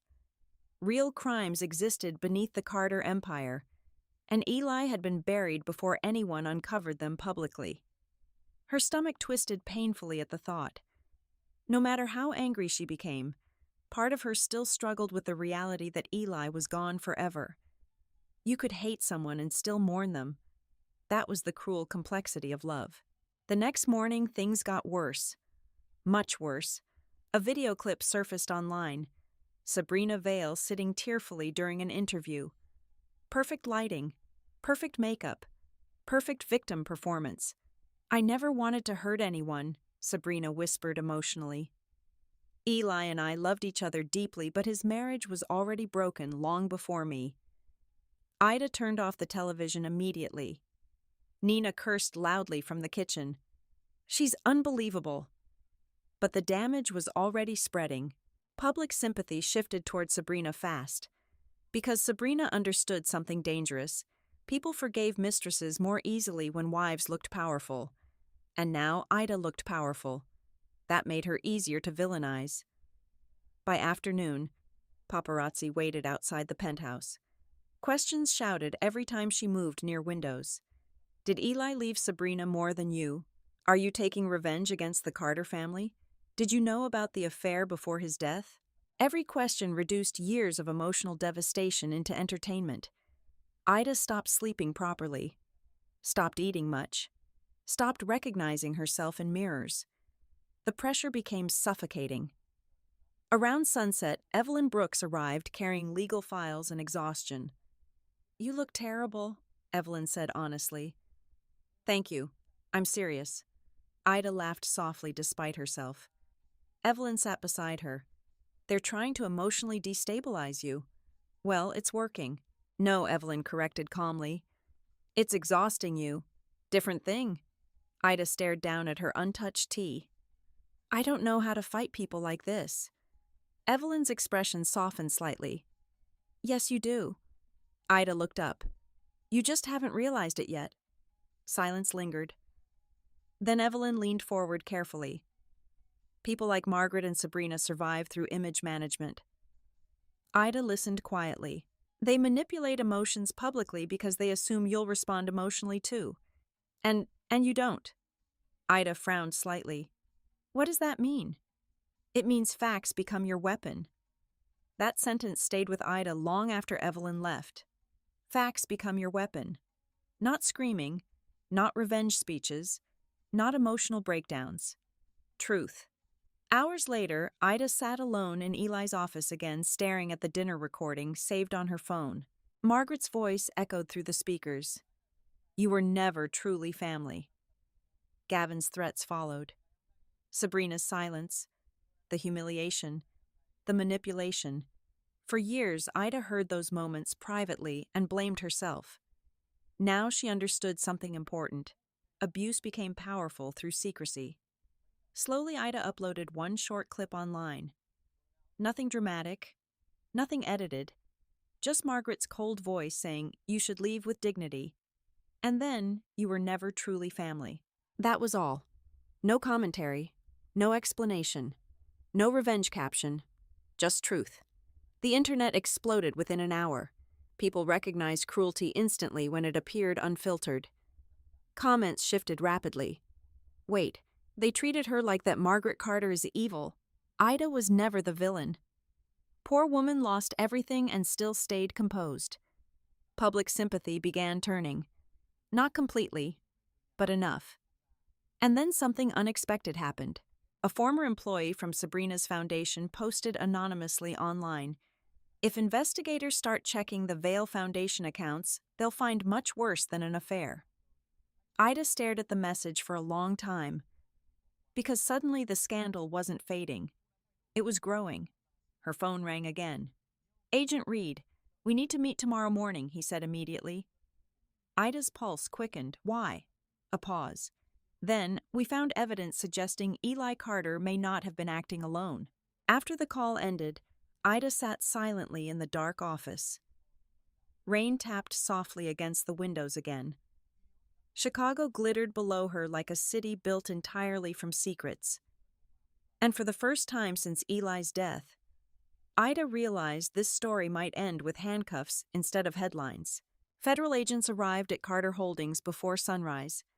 No dramatic sirens, no television helicopters, just dark government SUVs pulling quietly into the underground garage while nervous executives pretended not to panic. But fear moved through the building anyway. Fear always traveled faster than facts. Ida Nichols stood near the executive windows watching rain slide across the glass when Daniel Mercer entered her office. "You should probably prepare yourself," he said carefully. Ida looked up from the financial files spread across her desk. For what Daniel hesitated, They executed search warrants at the Vale Foundation this morning. Ida's stomach tightened immediately. Everything was becoming real now. Not gossip, not scandal. Criminal investigation. Daniel stepped closer quietly. There's more. Of course there was.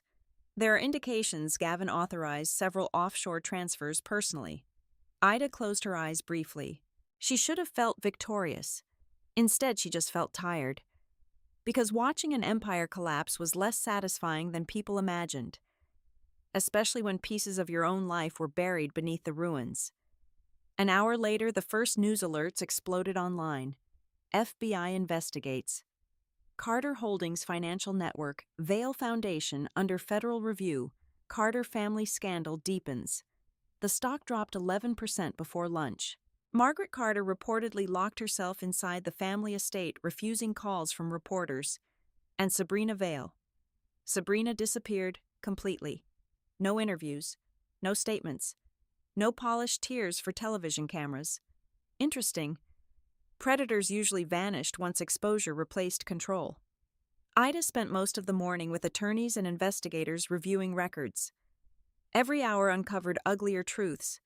Fake outreach programs, ghost charities, luxury properties hidden beneath non-profit shell companies. And Eli's name appeared repeatedly. Not everywhere, but enough. Enough to break Ida's heart all over again. Because despite everything, part of her still wanted to believe Eli had limits. That somewhere beneath the lies and ambition, the man she married still existed. But every document made that harder. By afternoon, Agent Thomas Reed sat across from her inside a private conference room. Gray suit, careful eyes, professional calm. "We believe your husband became aware of the fraud approximately 8 months before his death," he explained. Ida stared down at the paperwork silently. "That's around the time he was diagnosed." Yes. The realization hit like ice water. Eli discovered he was dying, while simultaneously discovering the company around him was rotting. And instead of confessing, instead of fixing it, he tried controlling it. Like always. Agent Reed leaned forward slightly. "We don't currently believe Eli was the primary architect." Ida looked up slowly. "You think it was Gavin partially? And Sabrina?" A pause.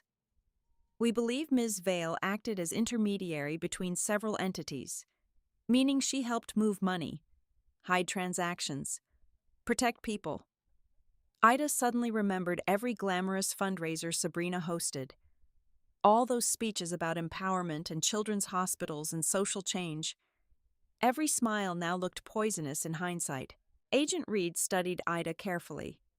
"Can I ask you something personal?" She nodded cautiously. "Why stay married after discovering the affair?" The question caught her off guard. Because nobody ever asked women why betrayal hurt, only why they tolerated it. Ida looked toward the rain outside the windows. Because leaving someone you built your life around feels like amputating part of yourself. Agent Reed stayed quiet. "And because emotionally manipulative people don't destroy you all at once," she continued softly, "they do it slowly enough that you keep adapting to survive." The agent nodded once, like he understood more than he expected to. When the meeting finally ended, Ida returned upstairs emotionally drained. The executive floor felt quieter now, emptier. Fear had driven many people home early. Good. Let silence settle over the building for once. Daniel waited outside her office holding a single envelope. "There's one more thing." Ida's chest tightened instantly. "What is it?" "It was found in Eli's private storage files this morning." He handed her the envelope carefully. Ida recognized the handwriting immediately. Eli's. The air left her lungs. Daniel spoke gently. "You don't have to read it now." But Ida already knew she would. Eventually. Because no matter how much pain Eli caused, part of her still needed answers only he could give. After Daniel left, Ida sat alone for nearly 20 minutes staring at the envelope without opening it. The office around her glowed softly beneath evening light, while Chicago darkened outside. She remembered the first apartment she shared with Eli years ago. Tiny kitchen, broken heater, cheap wine on the floor because they couldn't afford furniture yet. Back then, Eli used to look at her like she mattered more than success. When had that changed? Or worse, had it ever been true? Her phone buzzed suddenly. Nina, you need to see this. What happened? Sabrina. Ida immediately opened the news link Nina sent. A video clip filled the screen. Sabrina Vale leaving a federal building surrounded by cameras. Gone was the elegant confidence. Gone was the polished socialite mask. She looked terrified. Reporters shouted questions aggressively. Did you steal from Carter Holdings? Were you involved with Gavin Carter? Did Eli Carter know Sabrina tried pushing through the crowd before finally snapping? You think I did this alone? The clip cut off instantly afterward. Ida froze. Because panic made people careless. And careless people told truths they once buried carefully. Her phone rang again seconds later. Evelyn Brooks. You saw the video? Yes. She's unraveling. Ida leaned back slowly. And Margaret's still pretending this is salvageable. A bitter laugh escaped Ida before she could stop it. Of course she was. Women like Margaret protected image until the very end. Evelyn's tone softened slightly. How are you holding up? The question surprised Ida. Nobody in power circles asked emotional questions sincerely. I don't know, she admitted. A long silence followed. Then Ida whispered something she hadn't said aloud yet. I miss him sometimes. No judgment came from Evelyn.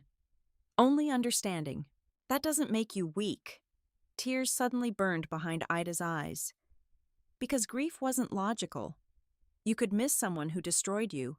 You could mourn the version of them you thought existed. That was the cruelest part. After the call ended, Ida finally opened Eli's letter. The handwriting looked rushed, uneven, human. Ida. If you're reading this, then everything collapsed faster than I hoped. She stopped breathing briefly. The next lines shattered her. You were the best thing that ever happened to me. I just became the worst thing that ever happened to you. Tears blurred her vision instantly.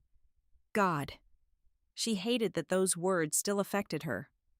The letter continued. I kept telling myself I could fix everything before you found out. The company. Sabrina, the money, my illness, but I spent so long controlling appearances that I forgot how to tell the truth. Ida covered her mouth, trembling, because finally Eli sounded honest. No manipulation, no charm, just regret. Another paragraph caught her completely off guard. Walter was right about you. You were always stronger than me. Ida cried then. Not loudly, not dramatically, just quiet tears falling onto paper from a woman grieving both betrayal and love at the same time. Outside the office windows, Chicago glittered cold and endless beneath the night sky. And for the first time since Eli died, Ida realized something devastating. The man she loved had existed once. He just disappeared long before the funeral. Ida Nichols read Eli's letter 3 times before sunrise. Not because she misunderstood it, because part of her couldn't accept that honesty had finally arrived too late to matter. The city outside the penthouse windows slowly brightened into pale gray morning while she sat barefoot on the office floor, surrounded by legal files, financial records, and the wreckage of a life she once thought was secure. Eli's handwriting blurred every time tears gathered again. Not dramatic tears, not cinematic sobbing, just grief leaking quietly from places she thought had already gone numb. You were the best thing that ever happened to me. The sentence hurt most because she believed he meant it. That was the tragedy. Eli loved her. In his own broken, selfish, emotionally stunted way, he loved her. And still he destroyed her. That realization changed something fundamental inside Ida. Because women were taught to excuse cruelty if love existed somewhere underneath it. But love without respect became poison eventually. And poison still killed you slowly, even when served tenderly. A soft knock interrupted the silence. Daniel Mercer stood outside the office doorway holding coffee. You've been here all night. Ida wiped quickly beneath her eyes before answering. So have you. A faint smile touched his face. Fair point. He stepped inside, carefully placing coffee beside her without asking questions she clearly couldn't answer yet. Daniel noticed the letter immediately. You read it. Ida nodded. He apologized. Daniel stayed quiet, not interrupting, not trying to fix her emotions. Strangely enough, that kindness almost made her cry again. I spent weeks hating him, she whispered. Daniel leaned against the desk quietly, and now Ida looked down at the pages in her hands. Now I think he hated himself first. Silence settled heavily between them. Then Daniel said something unexpected. My father cheated on my mother for 11 years. Ida looked up. Daniel rarely spoke personally. She stayed because she believed loving someone enough would eventually make them honest. His expression darkened slightly. It didn't. The simplicity of that truth hurt, because Ida understood it completely now. Women kept trying to heal people who benefited from staying broken. Daniel checked his watch reluctantly. The restructuring meeting starts in an hour. Reality returned immediately. The company, the investigations, the collapsing Carter empire. Ida folded Eli's letter carefully. Then she stood. I'm selling the mansion. Daniel blinked slightly. That was fast. No, Ida said quietly. It's actually years overdue. The Carter estate felt colder than ever when Ida returned later that afternoon. Empty hallways echoed with the ghosts of performances she no longer wanted to participate in. Perfect dinners. Forced smiles. Pretending not to notice betrayal sitting across the table. The house suddenly looked less like luxury and more like emotional theater. Margaret waited in the formal sitting room wearing pale gray silk and exhaustion. For the first time since Ida met her, Margaret looked old. Not elegant, not intimidating, just tired. Federal agents searched Gavin's condo this morning, Margaret said quietly before Ida could speak. No greeting, no warmth, just damage control until the bitter end. Ida remained standing. I heard. Margaret stared into her untouched tea. They froze several family accounts. Still talking about money. Interesting. After everything, Margaret still measured catastrophe financially instead of emotionally. You blame me for this, Ida said softly. Margaret finally looked up. You exposed us publicly. No, Ida corrected calmly. The truth exposed you publicly. Margaret's jaw tightened faintly. For several seconds, neither woman spoke. Then unexpectedly, Margaret whispered, I did love Eli. The vulnerability in her voice startled Ida. Because monsters rarely viewed themselves as monsters. They viewed themselves as survivors. Margaret stood slowly and walked toward the fireplace. When Walter built this family, he taught our children that weakness was dangerous. Her eyes remained distant. Eli learned early that affection meant vulnerability. Ida's chest tightened painfully, because suddenly pieces connected in terrible ways. Eli wasn't born emotionally manipulative. He was shaped that way, conditioned, rewarded for control, punished for softness. Margaret turned toward Ida carefully. He loved you more than anyone. The sentence nearly shattered her again. Then why did he treat me like I was disposable? Margaret opened her mouth, then closed it, because there was no answer good enough. Finally she whispered, because he became his father's son in all the wrong ways. Silence settled between them. Not peaceful, just exhausted. Ida realized something important, then understanding someone's damage did not excuse the damage they caused. That distinction mattered. Deeply. Margaret walked toward a side table and picked up a small velvet box. She handed it toward Ida silently. Inside sat the wedding ring Eli placed on Ida's finger 14 years earlier. Margaret's voice trembled slightly. He asked me to give this back to you before hospice care started. Ida stared at the ring in shock. What? Margaret nodded weakly. He said if you stayed with him after learning the truth, then you deserved the choice to leave freely too. Tears burned instantly behind Ida's eyes. because even at the end, Eli understood exactly what he had done to her. He just understood too late. Ida closed the box gently. "I don't want it." Margaret looked startled. "It's your wedding ring," Ida said softly. "It's a memory of a woman who thought love required self-sacrifice." She placed the box back onto the table carefully. Margaret stared at her in silence, and for the first time ever, Ida no longer felt smaller than her, not emotionally, not socially, not spiritually. Freedom arrived quietly sometimes, not with revenge, with detachment. As Ida turned toward the doorway, Margaret spoke again. "What happens to this family now?"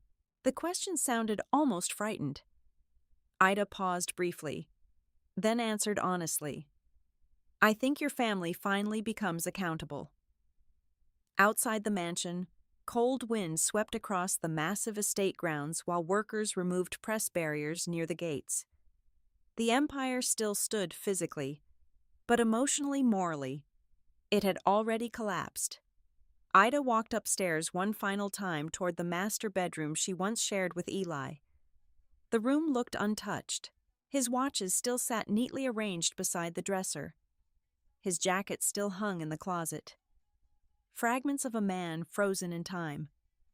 She opened the balcony doors slowly. Cold evening air rushed inside. Chicago glittered faintly in the distance. Ida remembered standing on this same balcony years earlier, while Eli wrapped his arms around her waist from behind. "We're building a beautiful life," he whispered back then. Maybe he believed it. Maybe she did too. But beautiful things built on dishonesty eventually cracked beneath their own weight. Ida took one final look around the bedroom. Then she picked up the last folder waiting on the dresser. Corporate restructuring documents. Her signature line highlighted at the bottom. One signature would officially separate Carter Holdings from the remaining family trust structure permanently. No more Carter control. No more Carter protection. No more Carter prison. Ida signed calmly, and in that moment, she stopped being Eli Carter's widow. She became herself again. 6 months later. Chicago felt different. Or maybe Ida Nichols did. Morning sunlight poured through the massive windows of her new apartment overlooking the river, while jazz music played softly from a speaker near the kitchen. No marble hallways. No Carter portraits. No silence heavy with emotional tension. Just peace. Real peace. The kind she used to think only existed in movies. Ida stood barefoot near the coffee machine, wearing an oversized cream sweater and linen pants, while the city slowly woke beneath her. For the first time in years, she no longer felt anxious inside her own home. That realization still stunned her sometimes. Healing wasn't dramatic the way revenge stories made people believe. It happened quietly, in nervous systems finally learning safety again. On the dining table nearby sat drafts for the Nichols Foundation, the organization Ida created 3 months after resigning permanently from Carter family control. Its mission was simple: helping women recover from financial and emotional abuse after toxic relationships. The foundation already funded legal support programs, emergency housing partnerships, and financial literacy initiatives across Illinois. Turns out surviving humiliation made you very good at recognizing hidden pain in other women. Ida never planned that future. But maybe the best parts of life began after the versions you planned collapsed. Her phone buzzed softly across the counter. Daniel Mercer. A small smile touched her lips before she answered. "Good morning. You sound happy," Daniel said. Careful, Ida teased lightly. That almost sounded like concern. Daniel laughed quietly. God. She had forgotten laughter could feel safe. Not performative. Not strategic. Safe. "You still coming to the board luncheon?" he asked. Ida walked slowly toward the windows overlooking the river. "Unfortunately, yes. You say that every time. Because corporate lunches still feel like punishment." Another laugh. Then softer. "You've changed, Ida." She leaned lightly against the glass. "I hope so." A pause lingered between them. Warm, comfortable, not rushed. That was what surprised Ida most about Daniel. He never pushed, never manipulated silence, never demanded emotional labor from her. After everything with Eli, kindness without pressure felt almost shocking. "Pick you up at noon," he asked. "Okay." After the call ended, Ida stood quietly for a moment watching boats move slowly across the water below. There was a time she thought surviving betrayal meant becoming colder, harder, untouchable. Instead, healing taught her something different. Boundaries and bitterness were not the same thing. You could protect your peace without destroying your softness. That mattered. Deeply. Carter Holdings survived. Barely. Gavin Carter accepted a plea agreement connected to financial fraud investigations and disappeared from public life almost overnight. Margaret Carter sold the Connecticut estate 2 months later. And Sabrina vanished from Chicago society completely after federal findings linked her foundation to multiple illegal transactions. The media moved on eventually. It always did. Scandal was temporary. Healing took longer. Ida learned that the hard way. Some nights she still woke suddenly remembering Eli's voice. Sometimes she still missed him. Not the man he became, the man he used to be. And grieving potential was its own kind of heartbreak. At noon, Daniel arrived exactly on time. As always, Ida opened the apartment door, smiling faintly. Daniel paused when he saw her. "What, you look peaceful." The honesty in his voice warmed something inside her. Careful, she teased softly. "You're getting emotionally observant. I work in finance. This is growth for me." She laughed again. Easy, natural. Nothing like the exhausting emotional calculations she once performed constantly around Eli. Daniel glanced toward the foundation paperwork on her dining table. "You've been busy." "I've been rebuilding." His eyes met hers carefully. "That suits you better." For a moment, silence settled between them. But unlike the silence inside her marriage, this one didn't feel dangerous. It felt safe enough to breathe inside. Daniel finally offered his arm jokingly. Ready to terrify executives with integrity, Ida smiled. "Absolutely." That evening after the luncheon ended, Ida drove somewhere alone. The cemetery sat quiet beneath fading autumn light, while cold wind moved softly through rows of stone markers. She hadn't visited Eli's grave in months, not because she hated him, because she needed distance before she could return honestly. Ida walked slowly across the grass carrying no flowers, just herself. The headstone looked smaller than she remembered. Elijah Carter, beloved son, visionary leader. Interesting. Nothing about husband, nothing about truth. Ida stood silently for a long time, then finally whispered, "You really could have been better than this." Tears burned briefly behind her eyes. Not painful tears anymore, just human ones. "I loved you," she admitted softly. The wind moved gently through the trees. "And I think part of you loved me too." That was the tragedy. Not that Eli felt nothing, that he valued power more than the people who loved him honestly. Ida looked up toward the fading sunset above the cemetery. For years she believed surviving meant enduring, staying, sacrificing, forgiving endlessly. Now she understood something different. Real love should never require abandoning yourself. And loyalty without respect became self-destruction eventually. She exhaled slowly, then smiled faintly through tears. "You losing me was the consequence," she whispered. "Not my punishment." For the first time since his death, she felt free saying it. No anger remained, no obsession, no desperate need for closure. Just acceptance. And acceptance felt lighter than revenge ever could. Ida stepped back from the grave quietly, then turned toward the cemetery exit where Chicago's skyline glowed gold beneath the setting sun.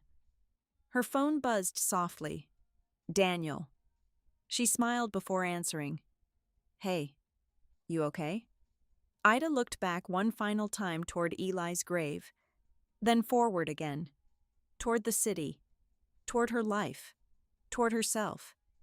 And finally, honestly, she answered, "Yeah." A small breath. I think I finally am. As she walked away beneath the fading light, Ida realized something profound. Some women do not become powerful because they are loved correctly. Some women become powerful because they survive being loved wrongly and choose themselves anyway. Some of the deepest heartbreaks in life do not come from strangers. They come from the people we loved enough to sacrifice ourselves for. Ida's story reminds us that kindness is beautiful, but kindness without boundaries can slowly become self-destruction. Loving someone should never require shrinking yourself, abandoning your instincts, or accepting disrespect just to keep the relationship alive. For years, Ida believed endurance was the same thing as loyalty. She believed if she stayed patient enough, forgiving enough, supportive enough, eventually she would be valued the way she deserved. But the painful truth is this: some people will continue taking from you for as long as you continue giving without limits. And often the people who benefit most from your silence are the same people who call you too emotional the moment you finally speak the truth. But this story is not really about revenge. It's about awakening. It's about the moment a woman finally realizes that her worth was never dependent on being chosen, approved of, or loved correctly by someone else. Real healing begins when you stop asking, "Why wasn't I enough for them?" and start asking, "Why did I believe I had to suffer to deserve love?" Ida did not become powerful because her life was easy. She became powerful because betrayal forced her to see herself clearly for the first time. And sometimes that is how transformation begins, not through comfort, but through heartbreak that finally opens your eyes. If this story touched you in any way, take a moment to reflect on your own life. Have you ever stayed too long in a place where you were tolerated instead of cherished? Have you ever mistaken survival for love? And what do you think was the most powerful moment in Ida's journey? Share your thoughts in the comments below. Your story might help someone else feel less alone. And if you enjoy emotional stories about healing, betrayal, self-worth, and powerful new beginnings, don't forget to subscribe to the channel and join us for the next story. Sometimes the ending of one painful chapter becomes the beginning of the life you were always meant to live.